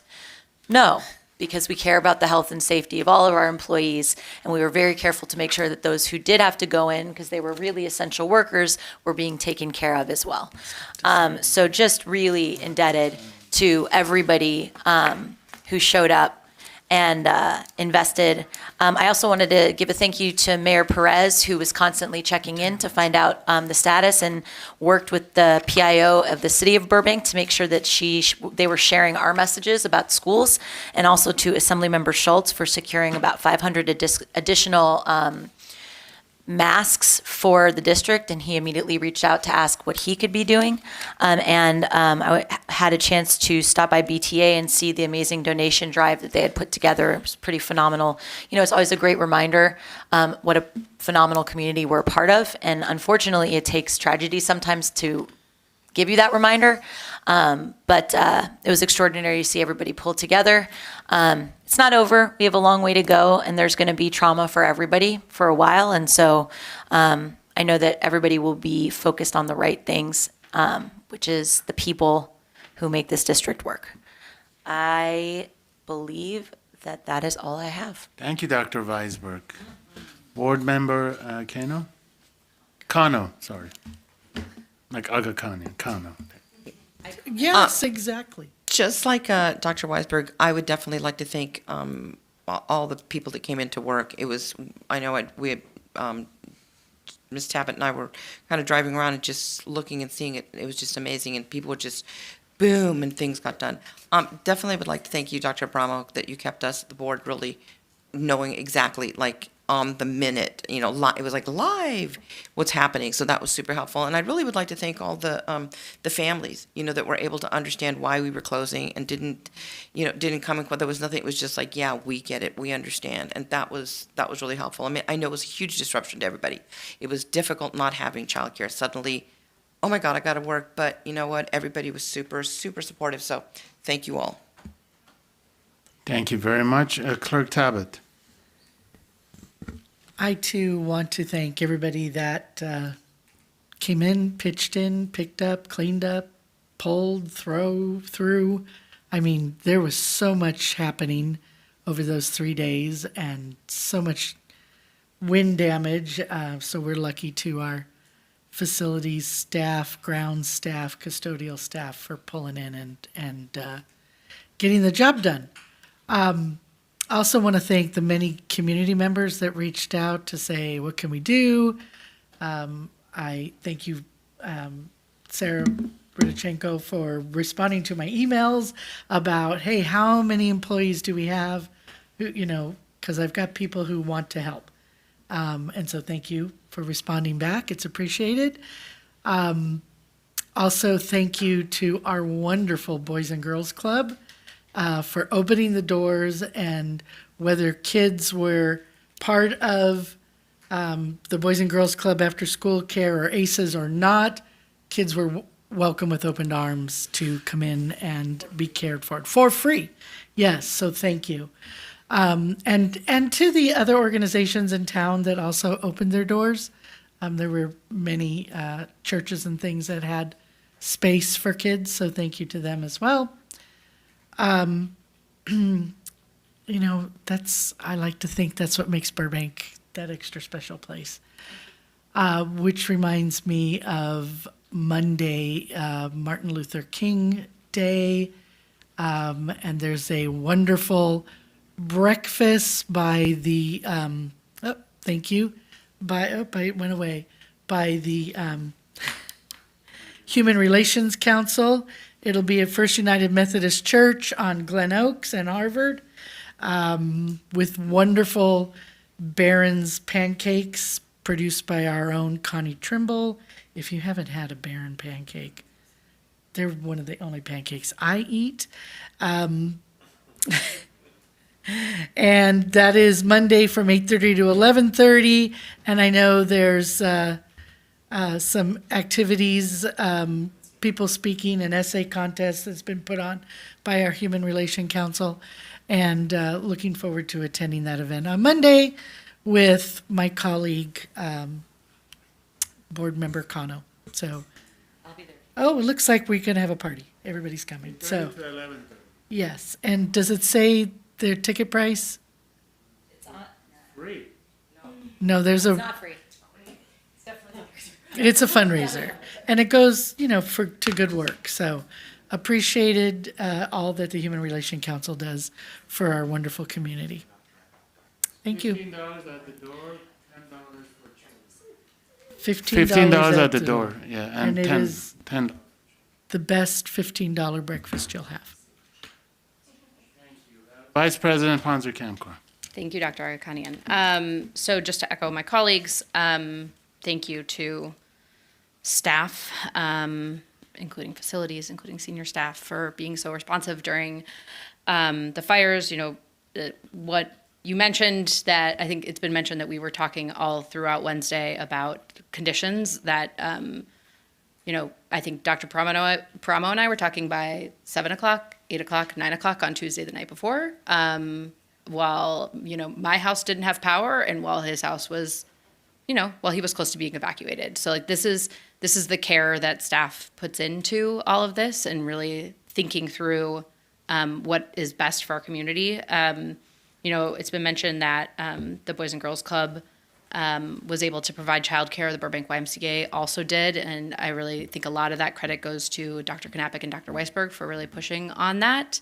I was someone who had 2 young children at home, and I was the kind of person continuing to ask whether we were really sure that we needed to close all of our schools, knowing that the school that my children go to was definitely going to be closed because of extensive roof damage, but also knowing that it's really hard. It's very disruptive to parents, and I wanted to make sure that we were very sure, right? And I felt significantly more reassured when we were able to provide some emergency childcare for folks that did need to work, and in really getting the play-by-play from Dr. Pramo and staff on the damage that was happening on campuses. So thank you to staff, and I just want to say also then just thank you to our parents. I know folks have had a lot of concerns about air quality and about just how we're operating in this time that we don't have a playbook for, right? And I really think that our staff and the board are really making the most kind of reasonable and conservative choices that are protecting health and safety of students and staff and teachers, while really trying to make sure that kids are in school and make sure that teaching and learning is happening. And that's what's paramount here. My only other kind of announcements, I attended the Kinder TK informational meeting on Tuesday, which was fun to not be there as an incoming kinder parent for what feels like the first time in years. But thanks to our staff for putting that on. We had over 200 parents on the call. It seemed like it was larger than in years past, which was exciting. They had lots of questions, which is what kindergarten parents are known for. And, would just continue to encourage folks to reach out to student services if they have questions. There were lots of them. And then there is a dual immersion parent meeting next Tuesday, kind of around the same time. And so I know there's lots of interest in that program. Much thanks to staff for being able to expand it this year. But thank you. Thank you very much. And I also, so first I want to acknowledge Dr. Paramo. I know that a lot of people don't know, but on Wednesday, you were evacuated and you were doing all of this from a remote location. So thank you. But also, I always refer to my colleagues as a team. We're a team here. I want to thank, first of all, Dr. Paramo and all of our members of his team, we're all one team, but also my colleagues for making the decision to close the schools. It was necessary. I know it was difficult, but we operated as a team. I also want to thank Dr. Weisberg and Dr. Knappich coming forward on the text when we were talking about how important this is. It was very touching for me that it truly showcases how important, helping our community members are. A lot of people have lost their homes. And I can't imagine not going back trying to rebuild or not having your home or anywhere to go. And even with your kids, right? What do you do with your kids, with the schools? We lost a lot of the schools, including an old Armenian school in Altadena. A lot of people went there. It was a church and a school. I know they're trying to rebuild it. But a lot is it's very difficult. As someone who's seen devastation during war at mass numbers, it's not easy. But I'm sure we've come together already as a community. I do want to take this opportunity to thank every single one of you for being humans, for caring, and making the right decision. I'm so proud to be the president of this board. And with that, we have one retirement. Do you mind if I make just one comment? Yes, Dr. It is heartwarming to hear the acknowledgement from the board, not just for me personally, but for the team. I want to say that I couldn't have asked for a better team. I know you know this because you were in the thick of it with me. But as a couple of examples, when board members are concerned about childcare, it was literally a very short text to Peter saying, what can we do about childcare? And he took off and ran with it. So the fact that we pulled that off, that wasn't because of me. that was because of staff. Oscar did an amazing job of putting together communication by categorizing it. Communication is the worst thing. That's what we get dinged on the most. And he really stepped up, and all those communication pieces were categorized, and then he was able to vet that with everyone, including the board, before it went out. And that was changing so constantly. And we have to acknowledge that stuff. Obviously, Andy working with Dennis to get that stuff done, and Sarah working with the unions to make sure that our people were going to be compensated and that our subs were going to be compensated, and putting a system in place so that we could have an approval process that would make sure we scrutinized that it was being done right. All that was done by senior staff. And I couldn't be more proud. Lastly, would say that, and you guys know this because she caters to you as part of her job, but Cindy was absolutely phenomenal. She worked physically in the office on Wednesday, Thursday, Friday. She was available all weekend, Saturday, Sunday. She was included in our Zoom meetings on the weekend because she's just so pivotal. She's our communication piece. She's a liaison between our district leadership and the board. And just on a very personal note, she just does a wonderful job of keeping me balanced and making me feel like I can do this. And I just can't thank her enough. So Cindy, appreciate you very much. Thank you. Let's hear it for Cindy and everyone here. And again, thank you very much. And I think people have to remember, we were getting limited information, so to make decisions quickly. Again, Peter, I can't say enough. So thank you, and again, everyone here. And I'm speechless. I'm very proud of the entire team, and let's move to retirements now. Thank you, Peter. You're not retiring, Peter. No, if that's what you're thinking. So we have one retirement. Oh, sorry. Go ahead. We also have two classified on page 12. Oh, thank you. 3 retirements. You want to read them? Go ahead and read them. No, you can read them. No, but you read one them. certificated on the first page, and then on page 12. No, I'll do it. Okay. So we have Anna Mardirosian, teacher preschool, and began at 3/25/96 and just retired. So congratulations, Anna. We also have Ralph Falls, who's an electrician, facility services, began his services 4/22/96. And Emma Grigorian, senior secretary, who started in 2002. Thank you for your services. We're going to miss you. Please enjoy your retirement. With that said, I will adjourn tonight's meeting in the memory of all the victims of the wildfires.